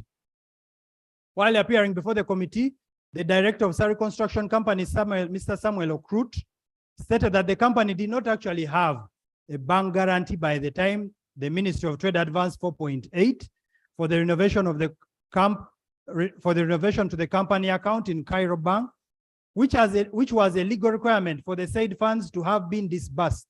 However, the Ministry of Trade proceeded to advance the payment, which later he used to secure a bank guarantee and submit the same in an irregular and retrospective manner contrary to aforementioned PPDA regulations. Honorable members, non-remittance of value-added tax, URA informed us that up to date they have never paid the tax. 29, the progress of the work. The committee undertook a visit to the locus, that's the farmer's house. On 3rd August 2023, the committee observed that the renovation of 2 floors had been completed while the works on 2 floors and the basement was still in progress. Actually, they are not started. Under the general conditions of the contract 22.1 between the Ministry of Trade and Sarik Construction Company, it was a condition that the intended completion date of work shall be 1 year from the contract signature. The contract was signed on 15th June 2022, and work should have commenced within 7 days. In their submission to the committee in May 2023, the contractor informed the committee that he took possession of the site on 29th August and they commenced the works on 29th August 2022, and that 75% of the works had been completed by May 2023. The committee observed that there is not only a breach of contractor of the contractor to complete the works and hand over the site, but also in unintended plan between Sarik Construction Company and the Ministry of Trade to further inflate the cost of renovation due to delays by another 2.365, 180,654, totaling to an unbelievable and unconceivable 8.428,500,000 billion for renovation, approximately 30% variation. These were documents the company gave us of the money it's demanding. Now we go to procurements of laptops. The contract for procurement of laptops was awarded to Avalanche Investment Limited for a contract price of 191, tax inclusive, and signed on 15th June. The PS Jardine explained that the procurement of laptops was related to expenditure for renovation since the staff had to work from home during the renovation works. The committee observed that the purchase of computers under government charts of accounts is assigned a separate expenditure code 312213 ICT equipment, and therefore falls under the development budget category. The said procurement of laptops necessitated the accounting officer to seek authority to relocate funds from rent to the purpose of laptops, stock computers. Ms. Jardine Sale did not seek such an approval. The committee further observed that the PS Jardine Sale quoted 200 million for procurement of laptops, which leaves 8 million, unaccounted for, since the contract price was 191,900,000 tax inclusive. This further creates doubt as to the authenticity of the work plan which the PS Jardine Sale submitted to the committee. Procurement of office furniture, this one is also unbelievable. The contract for the procurement of office furniture was awarded to Footsteps Furniture Company Limited at a contract price of 1.196 billion. Signed on 15th June 2022, the PS Jardine Sale, while appearing before the committee, informed the committee that through that though fully paid, the furniture has never been delivered to the Ministry of Trade. Remember, this contract was signed on June 2022, 15th, and the company was paid 100%. But to date, and we also interacted with Footsteps Furniture, who confirmed. She further informed the committee that her decision was based on personal due diligence, which she carried out, and found that Footsteps Furniture Company Limited was a trustworthy company which would not fail to deliver the furniture at any time the Ministry of Trade would require delivered. Notwithstanding the fact that the purchase of furniture was a diversion of funds from renovation, just like in the case of laptops, the committee observes that under Section 45 of the PFMA 2015, an accounting officer shall, in respect of all resources and transactions of a vote, put in place effective systems of risk management, internal control, and audit. Circumstances, the Permanent Secretary, Ministry of Trade, is grossly failing her mandate when she paid for furniture worth 1.196 billion without ensuring the furniture is delivered.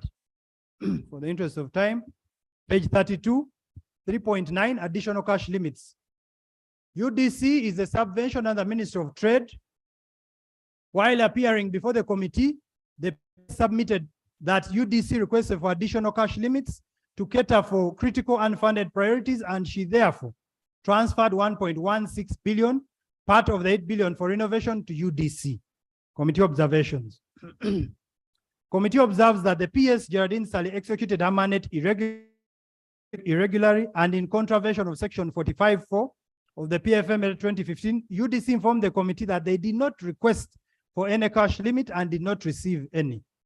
On page 33, on the face of it, the PS Ministry of Trade diverted monies from a different budget line to another, which is contrary to Section 79 of the PFMA 2015. This finding is based on the following facts. The PS Ministry of Trade accounting officer did not explain the circumstances under which funds had to be charged from renovation budget and not item 263204 transfers to other government units capital. 2, charging renovation was a desperate measure by the PS to fulfill UDC's request for release of its budget, which amounts to diversion against Section 79 of the PFMA 2015. Lastly, additional cash limits can only be provided by the Minister of Finance, Planning and Economic Development, and not Minister of Trade. And the Minister is here, he can also confirm.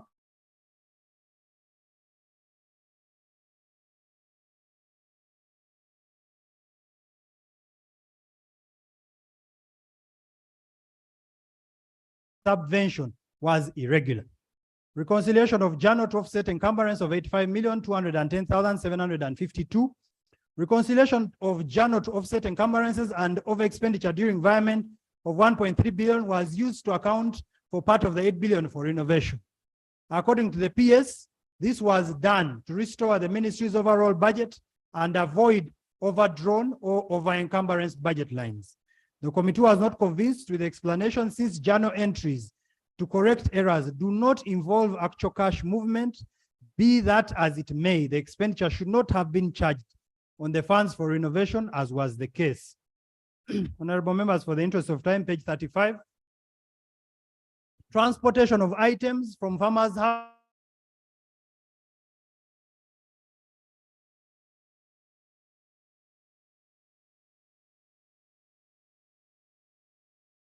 repairs and renovations of properties to farmers' house, sorry.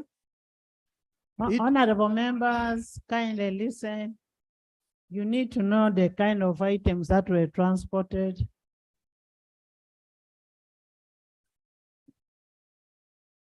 It was necessary. The committee was informed that in order to facilitate repairs and renovations of properties at farmers' house, it was necessary to shift some office items for safe custody before the works commenced. The project management team requested for a quotation from the company that was going to do renovation, Sarik Construction, for moving office items by way of a variation to the contract, upon which the contractor quoted 457,630,285. You can see Annex W. So they asked the company that was going to do renovation to do a variance and also include shifting the documents and furniture. The quotation was rejected by the PS Ministry of Trade, Geraldine Saleh, on the ground of being expensive and uncompetitive. The Ministry of Trade opted to use of internal ministry resources of force account mechanism under Section 95 of the PPDA 2003. The PS of Energy, Ministry of Energy, offered storage services at the Ministry of Energy and Mineral Development Petroleum Authority offices in Entebbe at no cost. Once the storage services were acquired, the ministry embarked on another process of identifying transport services to shift the items from Farmer's House to Entebbe. The contract manager, engineer Byarhanga Dewo, informed the committee that he opted to hand pick, with the knowledge and consent of the PS, Minister of Trade, Ms. Geraldine Saleh, a company described in his own words as green something. Maybe if you can play that one. Located. Which company did you get? Which company did you get to transport these documents?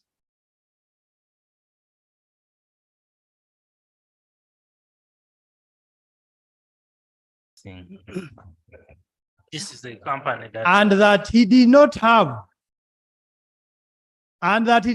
their contact to transport the items from Farmer's House to Entebbe. The committee later established that the company was known as Green Contact, person confirmed that he had transported items from Ministry of Trade from Parliamentary Avenue to Entebbe.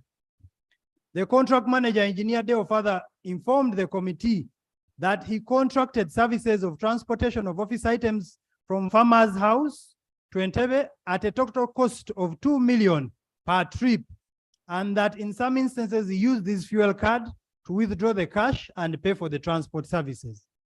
The committee further tasked the contract manager, engineer Deo, to give a total amount withdrawn from his fuel card number 196575 and card number 000-65533 for transport services, to which he submitted that he approximately spent 80 million to transport the items from the 2 floors, because we are looking at 5 floors, but from the 2 floors. From the 2 floors out of the 4 floors planned for renovation, namely 5 and 6. This translates into 40 trips. If you look at the 80 million, translates into 40 trips from the assumption of 2 million per trip. The committee, in trying to ascertain facts relating to these submissions above, established from Total Energies Uganda that a total of 78,838,194, which is quite close to his estimate, had been withdrawn from the aforementioned fuel cards from various Total petrol stations, see Annex X. The committee further queries as to how he was withdrawing the fuel and paying cash. He was withdrawing cash. I don't know how he was doing it, but he was getting cash for the fuel. The committee further queried as to how much money the contract manager, engineer Deo, had at his disposal on fuel cards, and as to who approved the deposit of the alleged sums of money on his fuel cards. To which he informed the committee that the PS Minister of Trade, Geraldine Saleh, had authorized the deposits. He also informed the committee that in some instances he paid cash to service providers for transport services, which prompted the committee to ascertain the entire amount spent in cash. The committee established that a total of 138,755,000 was advanced to engineer Deo for facilitation. This was put on his account.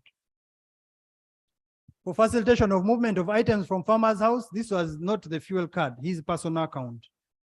138,755,000 was advanced to engineer Deo for facilitation of movement of items from Farmer's House to Entebbe, in the addition to the funds remitted to on his 2 fuel cards, number 196575 and card number 000-65533, for the same purpose. This brings the total amount of funds advanced to and personally spent by the engineer for transport-related services to 217 for 2 floors, 217,593,194. The committee was privy, because we wanted to establish if it is true. The committee was privy to a few internal memos when we visited the ministry we entered Deo's office and we compelled him to give us some of these invoices, internal memos, to prove that the PS had actually approved this money to be deposited. The committee is privy to a few internal memos in which Engineer Deo requested the PS Minister of Trade, Geraldine Saleh, to approve cash advances for transport-related activities amounting to 107,550 million, which further augments the fact that the irregular payments and expenditure of government resources, it's only 107, because these are the only ones we could access when we visited his office. But from the accountability of Geraldine Saleh, it was 138. Which further augments the fact that the irregular payment and expenditure of government resources was being done under authorization and the watchful eye of the PS Minister of Trade, Geraldine Saleh. You can see the table. Those are the invoices we could get. The internal memos where the PS signed, and they also attached. When tasked to explain how such large amounts of money could have been advanced to a project manager to undertake various transport-related procurements without following any procurement procedures, and how she intended to account for the said monies, the PS, Geraldine Saleh, stated that Dewo is going to account for it. It is a persona. Because if I put money on your account, you have to bring it back. You have to bring back the accountability to me. Every accountability here, when I give my officers money, I expect them to come and account back. Can look for the audio as I proceed. The committee further established, now we had to establish how this money was actually spent, because everyone was giving us contradictory statements. The committee further established that 570,939,000 was actually spent by the PS on transport-related expenditure as follows. The contract manager, transport-related procurements, Deo, received 138,755,000 on his personal account to look for service providers and take these documents. The contracts committee, stock contracts management, and you see, if you see the annexes, all the names of these officers are there. The contracts committee, contracts management committee, got a facilitation of 47.748 million. The police allowances in Entebbe got 19,295,000. A board of survey, facilitation for a board of survey, 23.550, 23,550,000. MTN Uganda, the invoice is also attached. Data bundles for staff working during renovation of building, 24 million. Fuel expenditure, now this was put on Deo's account. There was 2 fuel cards. Fuel for moving items from Farmer's House to Entebbe, 68,360,000. Facilitation on site, the purchase of packaging boxes, facilitation on site, purchase of aluminium locks on ground floor offices, facilitation of shifting the library materials, engraving the laptops, assessment of viability of Farmer's House, additional floor, 84,537 million. Electronic document and records management, this facilitation was given to the staff. They just shifted from here, went to Entebbe, and they used it for the following. Sorting the records, after you take the boxes to Entebbe, they sort them, they get facilitation, they scan. The Ministry of ICT gave us scanners, we didn't hire scanners, so they were just there scanning, dispatching on outgoing mails, purchase of fumigation gel, record boxes, lunch, and teas. 158,155,000. Miscellaneous, 6.539 million. Total, 570,939 million. Observations of the committee. The committee observes that the PS Minister of Trade, Geraldine Saleh, admitted to having advanced government funds to the personal accounts of her officers for procurement of public services and expected them to account back to her personally. The committee is constrained to deduce that the PS accounting officer Geraldine Saleh acted in ignorance of the provisions of the PA Public Finance Management Act 2015 and the Public Procurement and Disposal of Public Assets 2003, specifically section 45 and 26 respectively, in consideration of the fact that during the hearing, Engineer Deo informed the committee that he used micro procurement as a method to procure the said companies to transport the documents from Farmer's House to Entebbe. The Public Procurement and Disposal of Public Assets Guidelines 2014 provide that a threshold of micro procurement as a procurement method, Regulation 1.4 of the said regulation provides that micro procurement shall be used if the estimated value does not exceed 10 million. But here you can already see it has exceeded 10 million.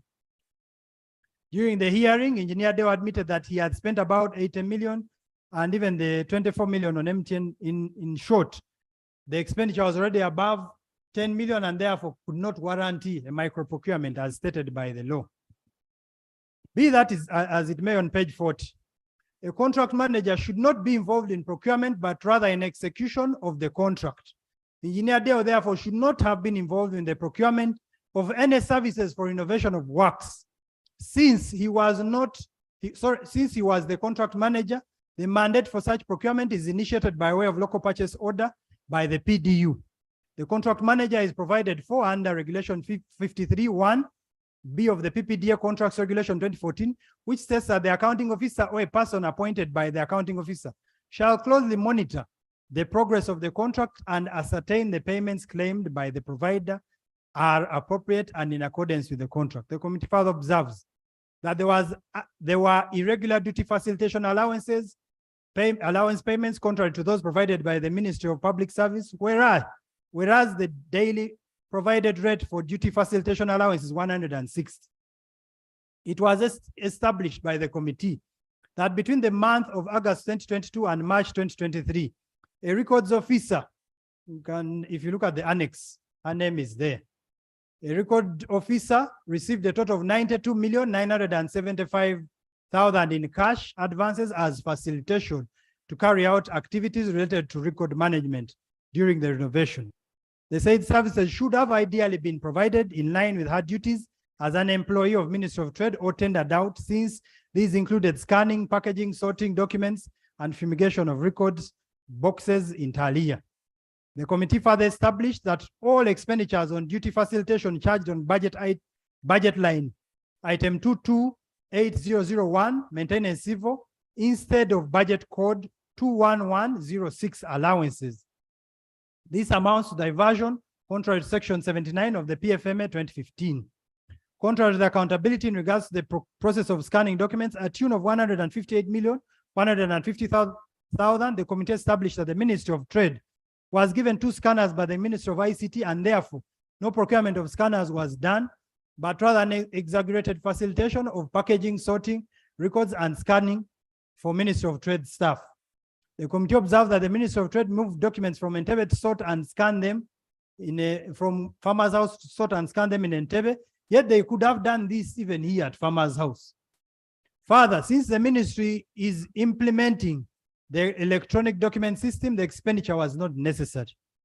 The committee finds that the shifting of documents from Farmer's House to Entebbe for only purposes of sorting and scanning was a well thought out, orchestrated, planned, fraudulent activity to enable the staff of Ministry of Trade to enjoy a cash bonus. Furthermore, given the fact that 570,939,000 so far spent on transport related activities was only spent for 2 floors, namely 5 and 6, because it has already been spent, it's gone, but they still have other floors. The committee noted that the figure could triple since floor 2, 3, and 4. The ministers are here, they know the floors below are twice the size of the ones up. Since 2, 3, and 4 are yet to be renovated, on a conservative estimation, this would amount to at least 1.5 billion now, if we had to shift the rest of the floors, after transporting, sorting, and scanning documents from the subsequent floors. Other emerging issues before we go to recommendation. The committee was privy to a communication from the PSSC to the PS Minister of Trade, Geraldine Sale, informing her of the audit queries which had been noted by the Internal Auditor General. These same issues had been noted by the Internal Auditor General for the year ended June 2022, to wit, the Ministry of Trade, for which she, as an accounting officer, was described as needs improvement. Further, the PSSC noted that the description by the Internal Auditor General imputes deficiencies in governance, risk management, and control purposes. This was a letter the PSSC wrote to the PS, Geraldine Sale. He also noted that there were unsupported expenditures worth 8.6 billion and required the PS Minister of Trade, Geraldine Sale, to respond not later than 24th November 2022. By this communication, the PSSC noted with concern the lapses in accountability by the PS, Geraldine Saleh, which he has seemingly not labored to correct up to now. During the hearing, the committee was brought to the speed about the work methods of the PS Geraldine Saleh that an office attendant, Mr. Tom Opio, was used by the PS Geraldine Saleh during the procurement process for renovation works. During the hearing, Mr. Tom Opio denied on oath ever being involved in any procurement process at the Ministry of Trade or even having access to the EGP system. The committee wrote to the Accountant General to verify if indeed Mr. Tom Opio, the office attendant, had access to the EGP system specifically for purposes of procurement at the Ministry of Trade, and it was established that the officer, that Mr. Tom Opio, the office attendant, indeed had access to the EGP system with a password as a procurement officer and disposal unit user with the authorization of the accounting officer and PS Geraldine Saleh. You can see Annex Y, it's the letter the Accountant General wrote to the committee. When the PS Geraldine Saleh was tasked to explain the monies that Mr. Tom Opio received as a member of the Contracts Committee, the PS stated that he was co-opted by the Contracts Committee to help them with the procurement, a decision which was, in the opinion of the PS, Ms. Geraldine Saleh, competent. It was established that the draft contract for renovation of works at Farmers House was witnessed by Mr. Mutegeki David. The committee was astounded that there actually exists a head legal services at the Ministry of Trade, Ms. Sandra Anena, who submitted to the committee that the PS prefers the services of Mr. Mutegeki David, an officer. This was evident during the hearing, where Mr. Mutegeki David always interjected on issues that seemed alien to him. Further still, during the hearings, the committee was informed that the monies worth 362,316,812 was withdrawn. When we were trying to establish how much money Deo was given, we discovered something else. 316,812 was withdrawn from 7 fuel cards belonging to 3 individuals, namely Senior Accountant, Mr. Nelson Baliejusa, the Principal Assistant Secretary, Mr. Imbisiwe Evarist, the Senior Assistant Secretary, Ms. Rosemary Asimwe, between May 2021 and December 2022. It's about 6 months. As follows. You can look at the table, how the different fuel cards belong to them. The aforementioned officers denied knowledge and ownership of the said fuel cards when tasked by the committee to ascertain the origin, validity, and ownership of the fuel cards. The committee, the former transport officer, Mr. Kalule Daniel, failed to provide evidence that the said fuel cards actually belong to the aforementioned individuals. Because when they gave us, when we discovered that these cards had transacted in this manner, the card does not have the name. It just has, for example, accountant. It has pass. It does not have the actual name. So the committee observed that the fuel cards did not belong to aforementioned officers, but utilized as a conduit for fraud by the transport officer, Mr. Kalule Daniel. Therefore, they created ghost cards. Honorable members, for the interest of time, on page 47, recommendations.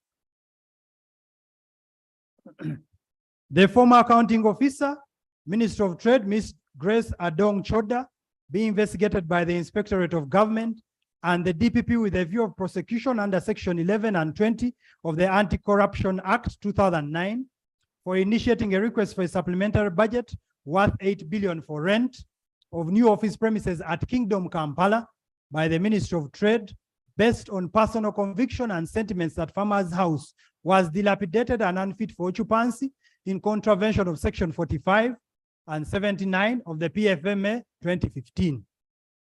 The PSST exercises this authority under Section 11(2)(g) of the PFMA 2015 to withdraw the appointment and designation of Ms. Geraldine Saleh as an accounting officer for Ministry of Trade in view of her failure to control the regulatory and proper use of money appropriated to a vote in regard to the procurement of renovation works in contravention of Section 26(1)(f), 26(1)(fa), 26(1)(j), 26(2)(b) of the PPDA Act 2003 and Section 45 of the PFMA 2015 inter alia.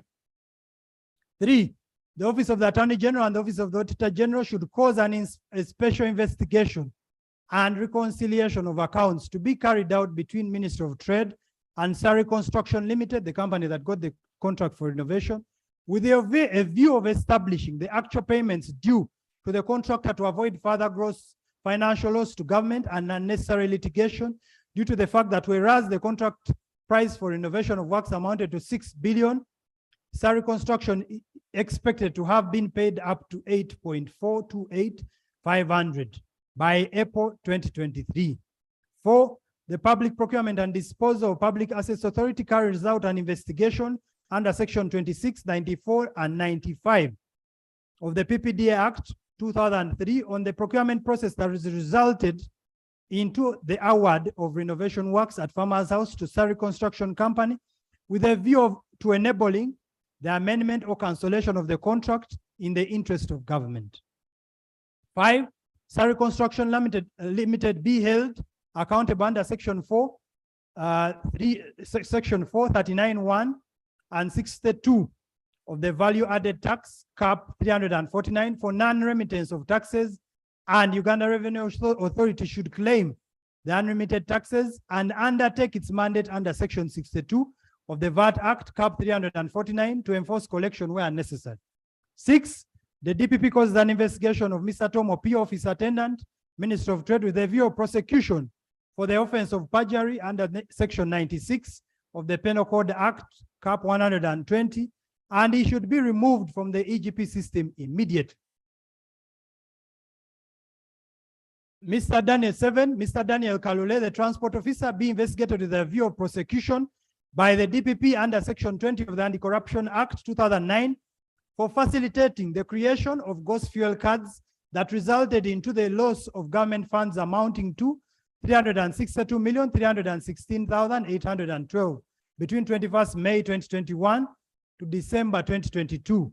8, a forensic audit be conducted by the Auditor General on the expenditure of funds amounting to 570,939,000 by the Ministry of Trade on transport-related expenses during the renovation works at Farmers House, with a view of compelling the culpable public officers to refund the monies expended to them irregularly. 9, the DPP causes an investigation to the conduct of the engineer Biarhanga Deo as a contract manager with a view of prosecution for under Section 11 of the Anti-Corruption Act 2009 inter alia. 11, a special investigation under Section 50 of the Anti-Corruption Act 2009 be ensured by the DPP on fuel expenditures from fuel cards designated to Engineer Deo. These are the cards used to pay the transport companies.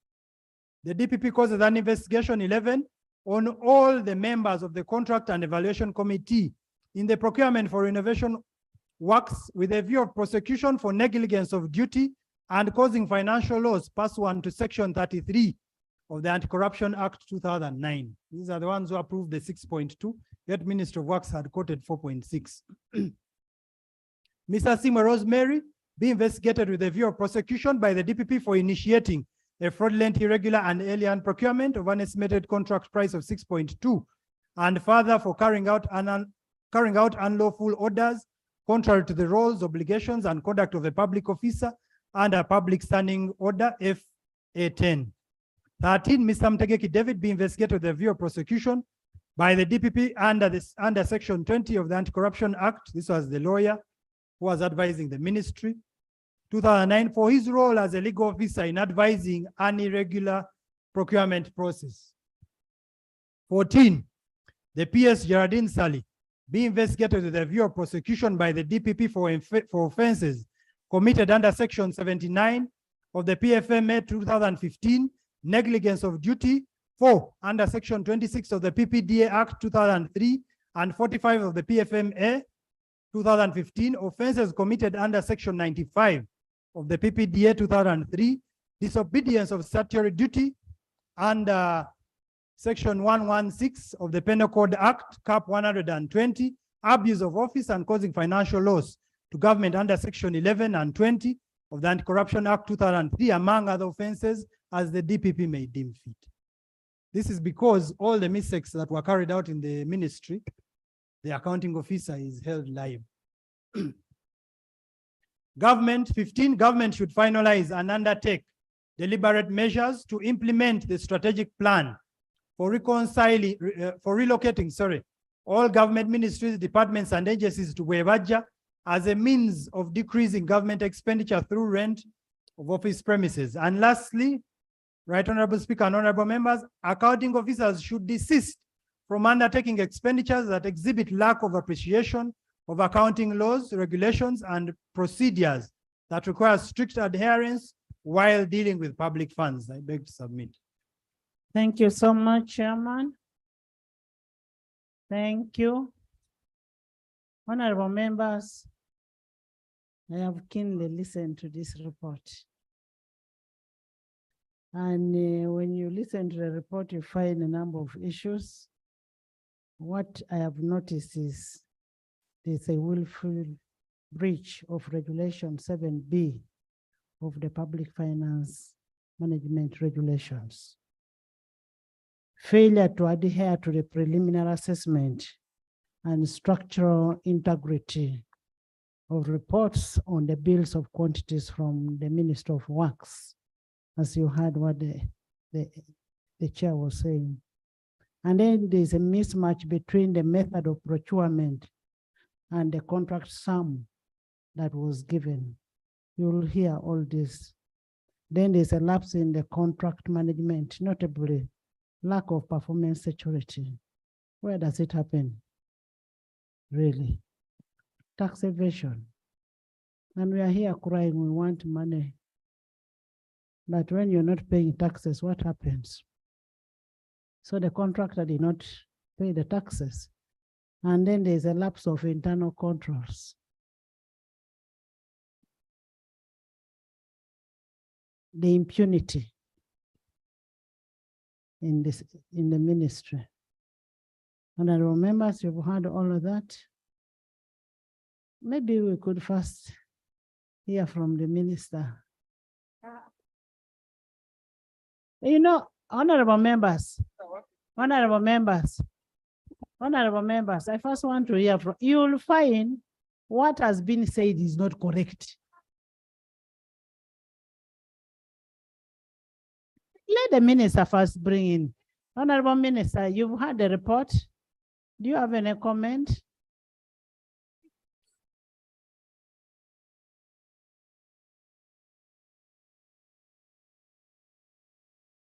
Switch on the report, I mean the mic. Right Honorable Speaker and colleagues, I would like to thank the committee for the good work you have done in playing your role of oversight.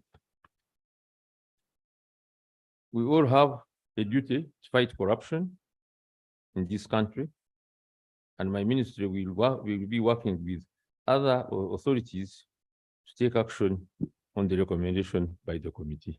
Thank you so much, Honorable Minister. Honorable Minister, you've heard from the minister. Honorable members, you've heard from the minister. The report portrays the correct image of the ministry. Nathan, Esther, I'm now opening the debate. And maybe you're bringing in amendments. Nathan, Esther, Yona. How many? Okay, Amero, then Esther. Thank you very much, Madam Speaker. Madam Speaker. Good manners that you sit when. Thank you very much, Madam Speaker. Madam Speaker.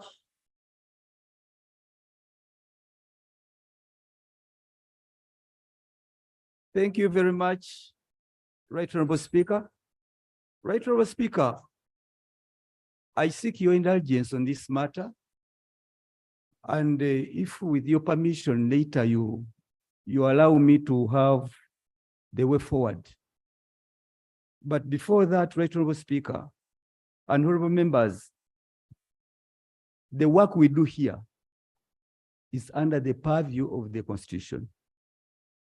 under Article 90, Parliament shall appoint committees necessary to the efficient discharge of its functions. And two, Parliament shall, by its rules of procedure, prescribe the powers, composition, and functions of its committees. And honorable members, right through you, right honorable Speaker, I look forward to when we shall stand and defend our position as Parliament. Now, in the rules of procedure, right honorable Speaker and members, it provides for the committees of Parliament. And one such committee is the committee, the sessional committees. The sessional committees are provided for, particularly this one, under 189, which provides sectoral committees shall have the following functions. A, to examine and comment on policy matters affecting ministries covered by them. Two, to initiate or evaluate action programs of ministries and sectors and to make appropriate recommendations on them.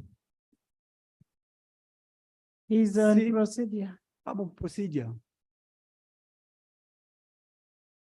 To examine bills referred to the select committees by the House.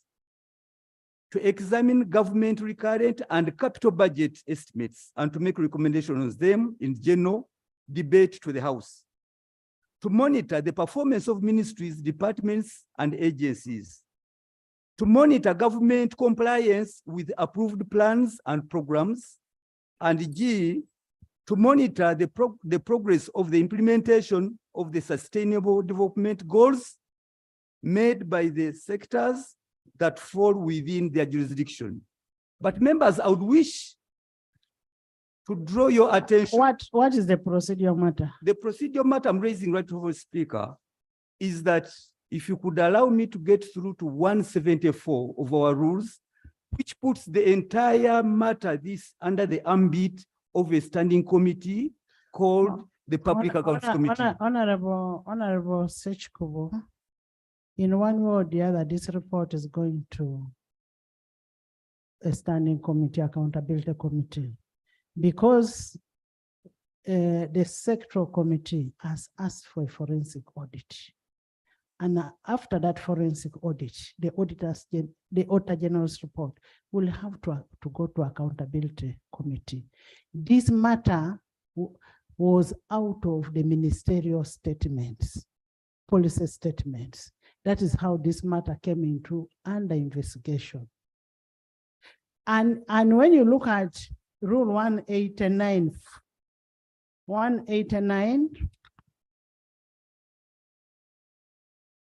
D, to examine government recurrent and capital budgets estimates and make recommendations on them for general debate in the House.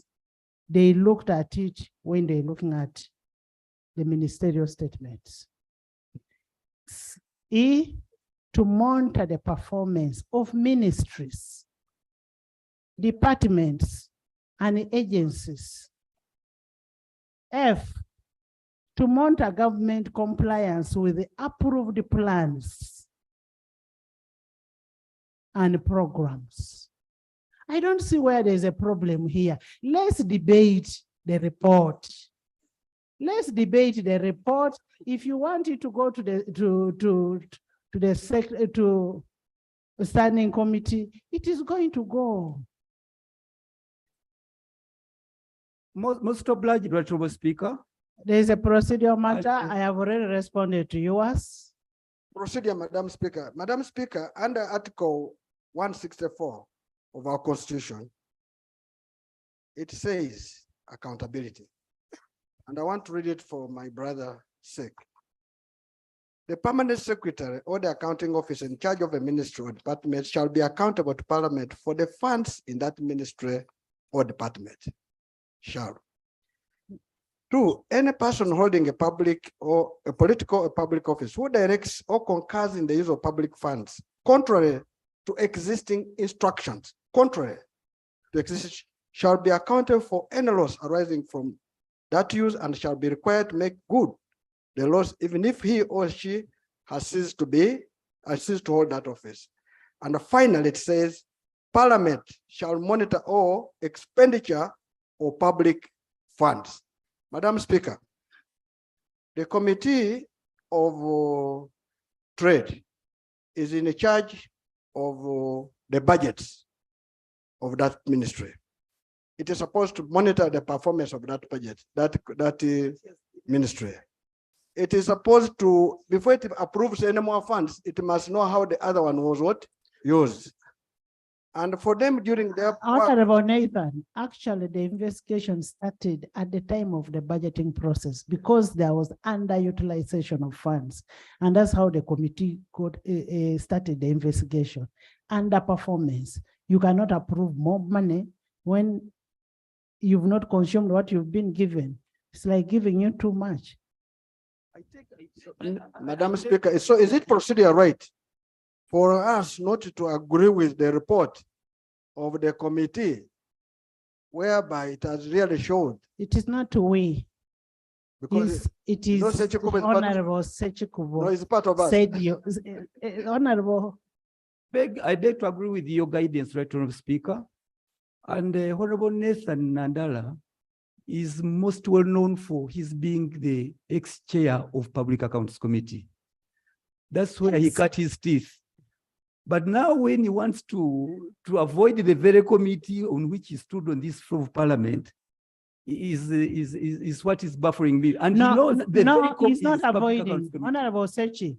He is not avoiding this report. This report has recommended, the committee has recommended that the committee, this should be taken for a forensic audit. And remember, the accountability committees look at reports from Auditor General. This was not from Auditor General. So we are going to have a report from Auditor General where they've done a forensic audit. We are not continuing on that. Can we debate on the report? So, Madam, yes, Madam Speaker, thank you very much. Madam Speaker, I will make a recommendation at the end. I know the committee was a bit shy. One, fuel cards. Madam Speaker, if you remember the story of International Credit Bank. You're going to speak next, you sit. Yeah, International Credit Bank, you recall one of the problems which we had was fuel cards. If a fuel card can have more than 100 million for a month, that is very dangerous. In fact, this is a criminal act. And one of the things which I want to recommend here is that the fuel company, that's Total, should be also held liable to have allowed it to authorize cash withdrawals of more than 360 million on the 3 cards in a short period. And that one, Madam Speaker, I'm speaking from the authority because I deal in fuel and fuel cards. That's the amendment you're making? That's the amendment I'm making. The second one, Madam Speaker, is on 15th June 2022. That's the last day when they are closing the accounts. The accounting officer spent 1.1 billion on furniture and it has not been delivered, which never went through the procurement process. Madam Speaker, this is theft. Because the money for furniture was paid 100%. Yes, and this at the procurement process, but the furniture has never been delivered to date. So, Madam Speaker, that is theft and no goods received because the 1.196 billion, it was just below the balance sheet. They were transferring money and most likely the accounting officer followed the money. So the accounting officer stole 1.196 billion on 15th June 2022. And this means it's a criminal act. And I want to make a recommendation here that the head of public service should immediately interdict the PS so that here can be able to be held to deal with the matter. Madam Speaker, 2 more statements. Board of Survey. Madam Speaker, the Board of Survey is always done by the Accountant General. And the Accountant General does not charge money for doing Board of Survey. If there was money spent on Board of Survey, the people who took money on Board of Survey should be immediately be arrested for stealing money because this is the function of the accountant general. Madam Speaker, the excess of 6.2 and 4.5 billion. Madam Speaker, there is no way accounting officer can spend money not in our budget. If she spent money on There's a the procedure matter. Honorable member, somebody is flowing, somebody is making a submission, and you just come up with a procedure. Thank you, Right Honorable Speaker. Right Honorable Speaker, the procedure matter I'm raising is very important, Right Honorable Speaker. Right Honorable Speaker, we have had the committee report from the chairman of the Committee of Trade. And I want you, honorable members, to seek your indulgence and to listen to me. Right Honorable Speaker, the minister who is representing the executive has come to the floor of parliament and has conceded and has said that everything that is in the report represents what is happening in the ministry. Right Honorable Speaker, this is now a matter that is at a level of execution and implementation. Why don't we take decisions as parliament? Because the executive has already agreed with the committee. So what are we debating? Because debate ensues in a situation when there is a disagreement. Honorable Silwanyi. Honorable Silwanyi. Honorable members. I am about to ask whether he's a shareholder of one of the companies. We are getting amendments to the what? To the recommendations. We are getting amendments. Somebody has said machineries. Can you're done? Madam Speaker, I want to make two small ones and I sit. Madam Speaker, there was an approval of 6.2 versus 4.5 billion. There is no way an accounting officer can spend money which is not been approved by parliament. And you cannot commit government outside the approved budget. This is criminal. That means the accounting officer became the PS was a parliament and the same time the Minister of Finance. Committing that this, Madam Speaker, is contrary to the regulation. So under section 90 of the PFM, 79 of the PFM, 79, this is a criminal act. Madam Speaker, it calls on immediately that the accounting officer be held liable for the excess for having done work which does not belong to her. Finally, Madam Speaker, there was 1.8 billion and also the person who was put on the EGB, the one of Opio. Opio, you cannot say Opio should be held when the person who authorized the accounting officer. First person to be held, the accounting officer who assigned the Opio the rights to be on the system. So the accounting officer is the one who caused the problem, should be the one reliable first, while also Opio, of course, could not go against the accounting officer. As personally, I would believe that accounting officer should be held for having put Opio on the system against the PPDA Act, against the Accountant General's authority, also for transferring 1.8 billion to UDB, which never arrived. That means that money was to UDC, which never arrived. Madam Speaker, with all this, the accounting officer, the recommendation number one, which we should have been standing, accounting officer immediately should be interdicted. Accounting officer should be handed over to police, and the accounting officer should really have said. And this is very dangerous in the country, and this is what we should recommend. Thank you, Madam Speaker. Thank you, Esther, Susan. Thank you, Right Honorable Speaker.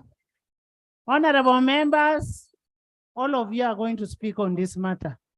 All of you, 2 minutes each. Thank you, Right Honorable Speaker, for giving me this opportunity. Right Honorable Speaker, I listened to this report very well because procurement is a field that I studied and learned very well. It goes without a saying that whatever happened in this ministry was not by mistake. They knew what they were doing. They knew what they wanted to achieve. However, my concern here is that procurement is a process, and whatever happens as a process, where was the minister in all this that was happening. Where was the minister in all this that was happening? Honorable members, That Honorable Esther, I want you to know that the minister is a political head. The technical head of an institution is the PS. Keep off our politicians. Thank Politicians you. are not a party to it. Right, Honorable Speaker. Allow me say that this, right, Honorable Speaker, I'm not trying to exonerate the PS from this. However, I'm saying this particular PS has been a problem in all the ministries she has been taken. I think we should stop recycling problems every day. Why don't we, as a house, recommend that public service retires her in public interest and we all relax and know that the problem is solved? Thank you, Susan. Mehdi. Thank you, Right Honorable Speaker. Right Honorable Speaker, I stand to support. Honorable members, can you listen?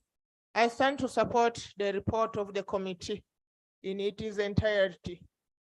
Right Honorable Speaker, I have heard you say that people are coming to report that the committees of parliament are extorting money and getting compromised.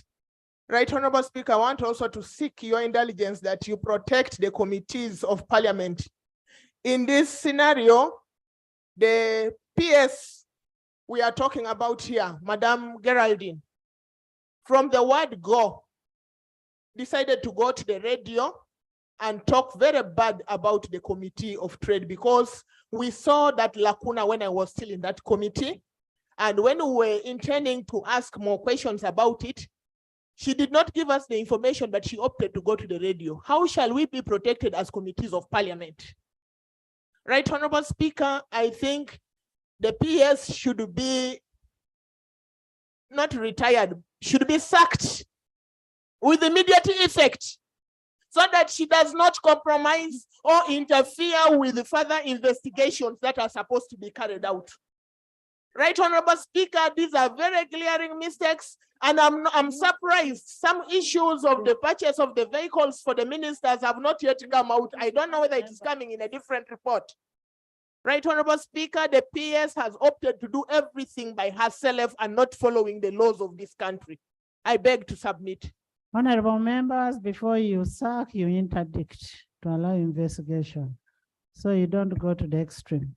Maybe you use another word. Mehdi? Thank you very much, Right Honorable Speaker. Having heard the submission of the chairperson of the committee and the benevolent concurrence by the minister, I think there is nothing defensible here. There is nothing to defend, even if you are a good defender. You would end up scoring in your own net all the time, because the key principles in management have all been flouted. Environment without authority, embarrassing procurement. What else would we talk about? This was a contract for infrastructure development. Then you have procurement of supplies like laptops. I mean, who do you explain this to? Furniture being paid 100% and it's not available. I mean, there is everything to talk about. For me, this is a message to public officers. When you realize that below your belt there is such dirt, the best thing to do is to say, I'll step down and protect the image of the nation. Because as funders, for example, part of our budgeting is sustained by funders. As funders listen to this, there is nothing explainable within this. So the conduct of the minister here today further hits the last nail in the coffin of those that he supervises, because he clearly stated that he cannot pretend over corruption and abuse of office. And the report is glaringly clear and the mistakes are there. our advice to the officers there is they should not drag this very far because glaring. That is my submission. Thank Right, Honorable you. Speaker. Fande Kavuma, you want to say something?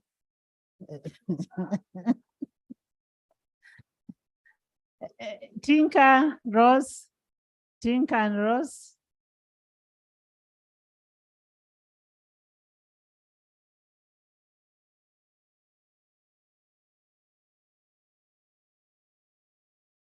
Right, Honorable Speaker and Honorable Members, I want to thank you so much for this opportunity. Honorable members, listen to your colleague. We are here debating, but at the same time, wasting a lot of our time. I am sorry to use that strong word. The chairperson has read a comprehensive report with very good recommendations. The minister responsible, whom I expected to maybe say we are not guilty, he said we are guilty. Even when you have few things to highlight, you will just give up. For instance, You have I an wanted to at least commend this lady, Geraldine, for saying we stop renting, at least rehabilitate the offices. Because each year we are spending 3 billion. And she said, okay, let's use this money and do not rent, but do the rehabilitation. That was a credit. And this should be at least every accounting officer should be thinking like that for this government. But she erred. She erred when she used this opportunity to be seen to benefit herself. Two, I want honorable members. Honorable members to accept listen to Tinka. My honorable colleague was raising was a very, very critical point. Whereas, Honorable Theodore Sechkubo, whereas I agree that the committee, the sector committee, can do a good job as they have done. But when, like this report went to, if it went to court, where they would be subjected to, you see, to be asked serious questions. Tinka, Honorable Tinka, we do not deny anybody from going to court. We should not use the court to cover the dirt behind. Listen. If they want to go to court, they can go. They can go, even today. But we will not stop doing what is supposed to be done by this parliament in the name of court. Much obliged, right? And you'll be the one representing parliament. Much obliged, right, Honorable Speaker. The only point which I will not miss that I want to make. Madam Speaker, order. Madam Speaker, order. Madam Speaker, we are here, we pass budgets. And if you are saying figures, it is members of parliament who see the figures. Madam Speaker, 6.2 billion is more than 4.5 billion. Do you need an auditor to tell you 4.5 is more than 6.5, or you can also see? So, Madam Speaker, is Honorable Tinka in order to come and abuse members of parliament that they should not do their work of oversight, but they should go because they are worried of court for not seeing what is being done by accounting office? Is the Honorable Tinka in order, Madam? Honorable members, can we, I am only allowing amendment. Tinka. I am only allowing amendments to to the recommendations. And Much obliged. can I have Rose now? I want to amend. No, you'll come back and amend. Much obliged. You eat your man and keep quiet. Thank you so much, Right Honorable Speaker. Right Honorable Speaker, if we were this playful, I think this is not the time to play and joke. When the Honorable country, members, Chairman BCU, can you listen to Ross? thank you, Right Honorable Speaker. Right Honorable Speaker, this is a time when the country is bleeding. And I remember the 11th Parliament saying they are going to put an end to corruption, at least do their best. And I expect all members to be keen and always fight corruption. Right Honorable Speaker, there's been a consent judgment in this. The minister said he is flowing in the same water with the chairman of the committee. Right Honorable Speaker, I'll really say that for anyone to shout no, like this is a new member of parliament, is a shame. Let's hold ourselves in dignity and love this country. And let our consciousness judge us. And it's by our consciousness that we will be able to do the right thing for this country. Let's not act like we are shameless, that we cannot even see truth. We have decided to close our eyes. Right Honorable Speaker, I want to thank the committee for what they have done. I will suggest immediately IGG swings in action, DPP swings in action, and we have to get these people to pay back apart from other penalties that should be instituted on them. Thank you so much, Right Honorable Speaker. Thank you, Yona. Yona. Honorable members, I don't want those games of yours. Stop playing in the house. Those members who have eaten your money, eat your money silent and let us debate.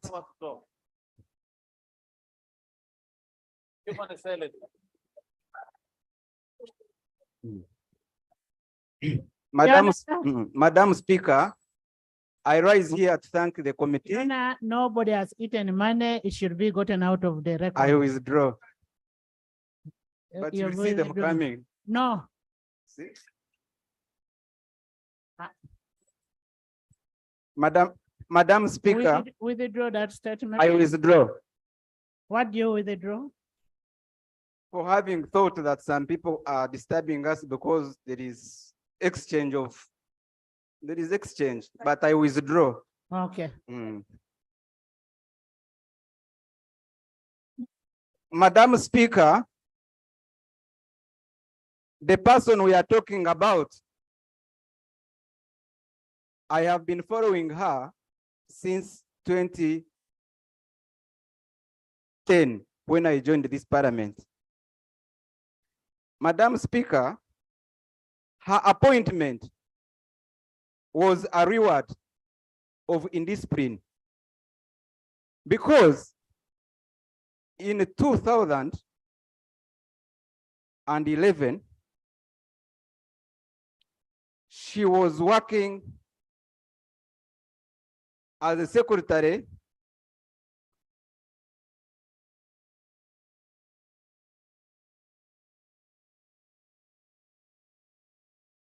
at the Directorate of Management in Her Majesty the Treasury in the United Kingdom, where she is wanted for embezzlement of £50,000. While as a deputy MD of NSSF in 2017, Honorable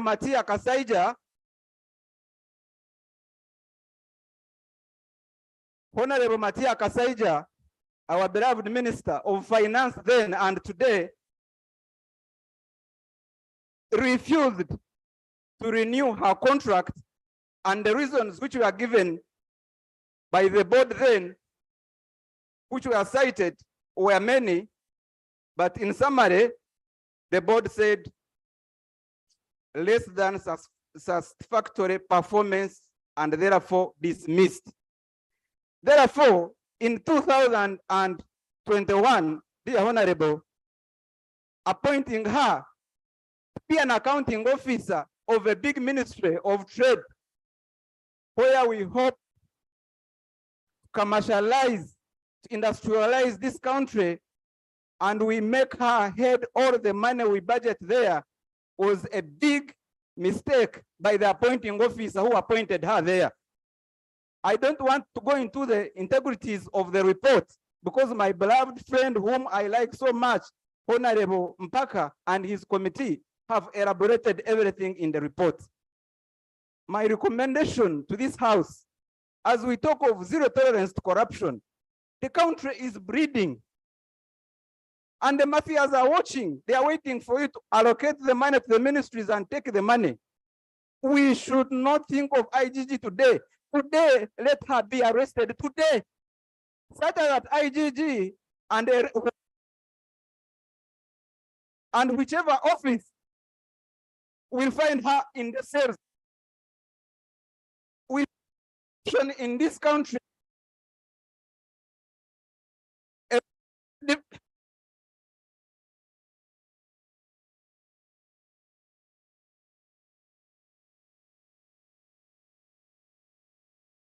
Can you finish? We should make corruption a very difficult place for anyone to think of. And I want to thank this parliament. We may recommend, and you know what happens with our recommendations, but I want to stand with the speaker and this house, that with this recommendation, if it is not taken into consideration like they have always let us down, we should never budget for that ministry again. I beg to move.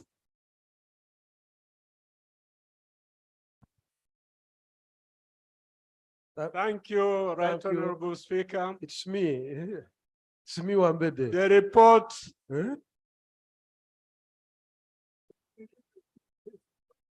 The report of the committee clearly shows systemic failure of a government ministry. And that could easily apply across government. Systemic failure of operations of a government ministry. So what does that mean? That means we must go back to the drawing board on government procedures, processes, regulations, and so forth. Right Honorable Speaker, my specific recommendation is to the Right Honorable Prime Minister that government should go back and sensitize public servants on how to manage government system properly. Honorable members, the Bible in the civil service is the standing orders. From this report, every standing order regulation has been flouted. I've been a public servant for 33 years. I retired in 2001. Honorable members, listen to the ambassador. And he's being very clear. Yes. That the Bible in all this is the standing orders. Correct. And the standing orders must be followed to the letter. So if they have been flouted, then take an action. Madam Speaker, you have really summarized my point. Let us go back to the standing orders and implement. During my time, we had no supplementaries coming every month. During my time, the Board of Survey was not paid any allowances. During my time, a clear per diem per day was stipulated how much you get. Now you get any amount. How can government operate like this? Thank you, Elder. Thank you, Honorable Speaker. Right, Honorable Speaker, I thank you so much. For purpose of record, I'm Wambede. Madam Speaker, let me thank the chairman with his committee for a wonderful job done. Madam Speaker, in the service of Uganda, by the time one is appointed APS, he must be well versed with the public service standing orders, must be well versed with the accounting systems, must be well versed with the procurement laws and everything. But when you look at the report, everything was flouted by accounting officer Gerald Sally. That means there was an intentional theft. Intentional theft. Don't talk about Mary who initiated the procurement. Yes, you can initiate procurement, but ultimately it's the accounting officers to approve that, yes, the money you have initiated is available. So for that matter, the lady who initiated the procurement has no problem. They say the lady and whoever initiated it has no problem. Madam Speaker, Geraldine, we shouldn't debate here. I think she should be in prison by now. She should be in prison. We cannot hide our facts. Geraldine must be in prison. Two, Right Honorable Speaker, Minister of Finance, they knew the budget which was available for innovation. How could they approve money beyond what was? But the report says there was no warrant from finance. That is beautiful. If there was no warrant, then why would you bother with Geraldine? She's a thief, outright thief. Yes. Lastly, Right Honorable Speaker. I'm saying lastly, the person from Attorney General's office who advised should not be spared either, because she advised on illegalities. She should be brought into the net.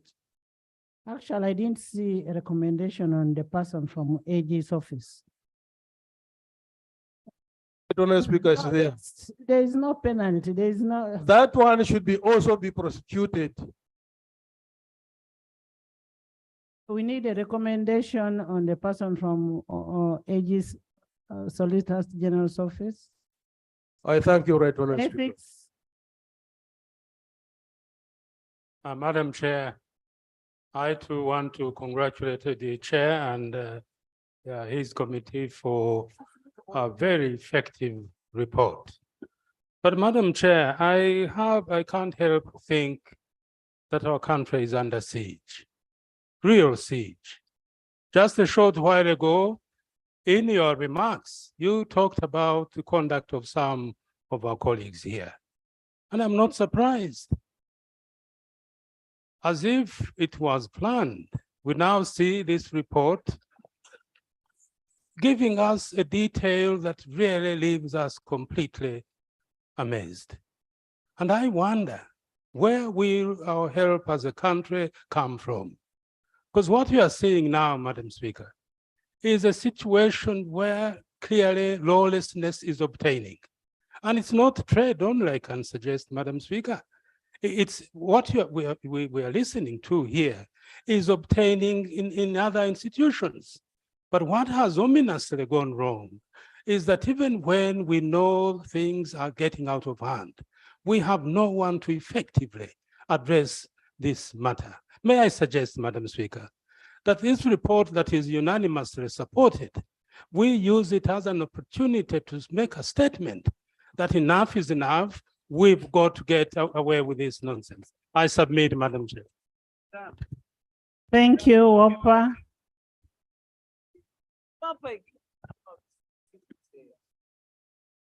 Thank you very much, Right Honorable Speaker. Right Honorable Speaker, it's extremely sad when you see us struggling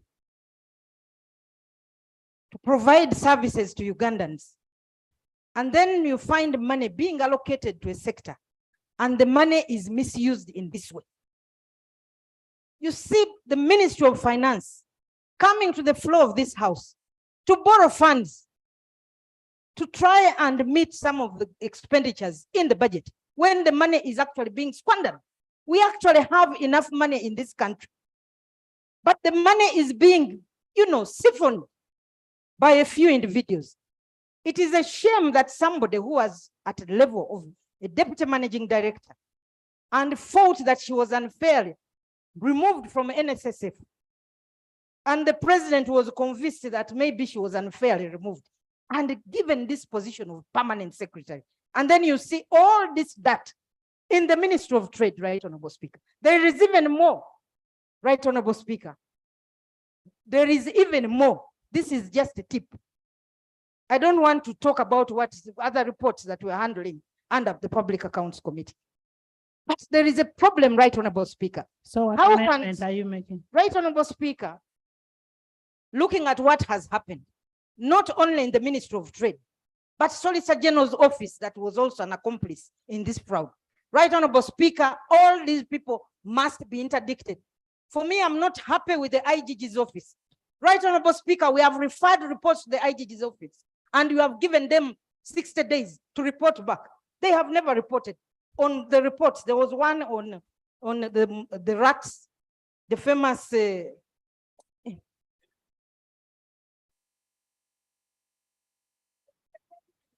timeline given. The report has never come back. Right, Honorable Speaker, I don't know where we are going to go if an institution of government that is supposed to deal with corruption has become something else and does not handle these matters urgently. So, right, Honorable Speaker, that I want to make is that let all these people be interdicted and let the CID handle this report other than the IGG's office, right, Honorable Speaker. I have seen them messing up in this matter. Thank you, right, Honorable Speaker. Give your neighbor. Thank you very much, right, Honorable Speaker.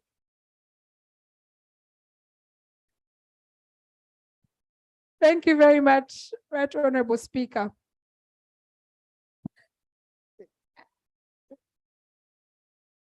Right, Honorable Speaker, my recommendation is very simple. I am so saddened by the fact that this parliament makes very, very good reports. And this is not the first good report that we have come up with. But if we look at history, have the reports been implemented? And for me, I have been on ad hoc committees on investigation, and it breaks my heart to see that the people who do this work, we spend sleepless nights, we come out with all the information that the chair has come up with. But at the end of the day, there is nothing. We can get excited here and debate and say interdict, but tell me one recommendation that this parliament has made that has been implemented. Right, Honorable Speaker, I wish the Deputy Prime Minister was not distracting you, because it is as if the thieves in this country know actually that our recommendations are not. Honorable, whatever you're saying is recorded. Thank you. You actually don't need my ears. Yes. It is recorded. Right, Honorable Speaker, we have made very good recommendations in this parliament. I was just being whispered to a person who was in the 9th parliament that there was a recommendation about the same person that he should never be appointed. What happened to that recommendation? My recommendation is simple. What can we use as parliament as our power? Because it doesn't matter how excited we are, all those recommendations are not going to be implemented. I can bet on that. The only thing we can do as parliament is to use our power of appropriation. At the time when we are giving money, if we have singled you out, we have written a report about you, whether you're appointed. Once you go to a specific institution, we should not give that institution money. If we tell the IGG to do something, we should not give the IGG money. Otherwise, we cannot make the whole ministry to suffer because of one individual, because you have the powers as parliament to have that individual out of that ministry. So you rather do away with the person, but the ministry must get money. Let me finish there, then I come here. thank you. Thank you very much, Right Honorable Speaker. Right Honorable Speaker, I want to commend the chair and the Committee of Trade for bringing out all this rot in the Ministry of Trade. I just want to address my mind to that Mr. Opio that was recommended by the permanent secretary to be on the EGP. Right, Honorable Speaker, that means that as Parliament, we need to look into the Procurement Act because the law spells out that it is the permanent secretary to recommend to the permanent secretary and the secretary to treasury who should be there. I think it is not just enough to recommend a name without giving the details of that person. How could we on earth have an office attendant? Honorable Jane, Right. maybe we need to find out, did you get a letter that was recommending appeal? Office attendant to be put in the EGP? Thank you, Right Honorable. According to the Accountant General, for you to get onto the system, it is a request by the accounting office, who is the permanent secretary. That's the only way you can get onto the system. And this OPO, we also did a forensic audit on his mobile phone. We took it to forensics in Chihuli, and from the WhatsApp messages between him and the PS, you see him even recommending who gets fired, who leaves the next day. The forensic audit is attached to the report. He's called Tom Opio, office attendant. Right, Honorable Speaker, to conclude, I think there is need to review that bit where the permanent secretary has to recommend who should be on the electronic government procurement. Whereas we are investing money in the electronic procurement, we may end up even losing much more as a country, given this scenario that we have seen in place. I thank you, Right Honorable Speaker. Thank you. Thank you. Sylvia. Thank you, Right Honorable Speaker. I want to commend the Committee of Trade for the report. Mine is, my observation is that the PS hijacked the whole procurement process. He became everything in the ministry. He was the one even who was preparing the BOQs and doing everything in the ministry. I'll recommend this to be included in the recommendations. The contract be terminated immediately. Let the contract be terminated for renovation so that to allow the investigation to go on. And then the other one is also, I will recommend that we include in the recommendations the contract for supply of furniture be terminated and money be recovered and returned back to the treasury. So that is my submission. So I looked at this, that there were payments. Looking at that, the reason why I wanted to be terminated on renovation, this company was given money upfront. That is a sign of corruption. They just wanted this money to be used and there is nothing left to be paid. So let the company be contaminated. Thank you so much. Thank you.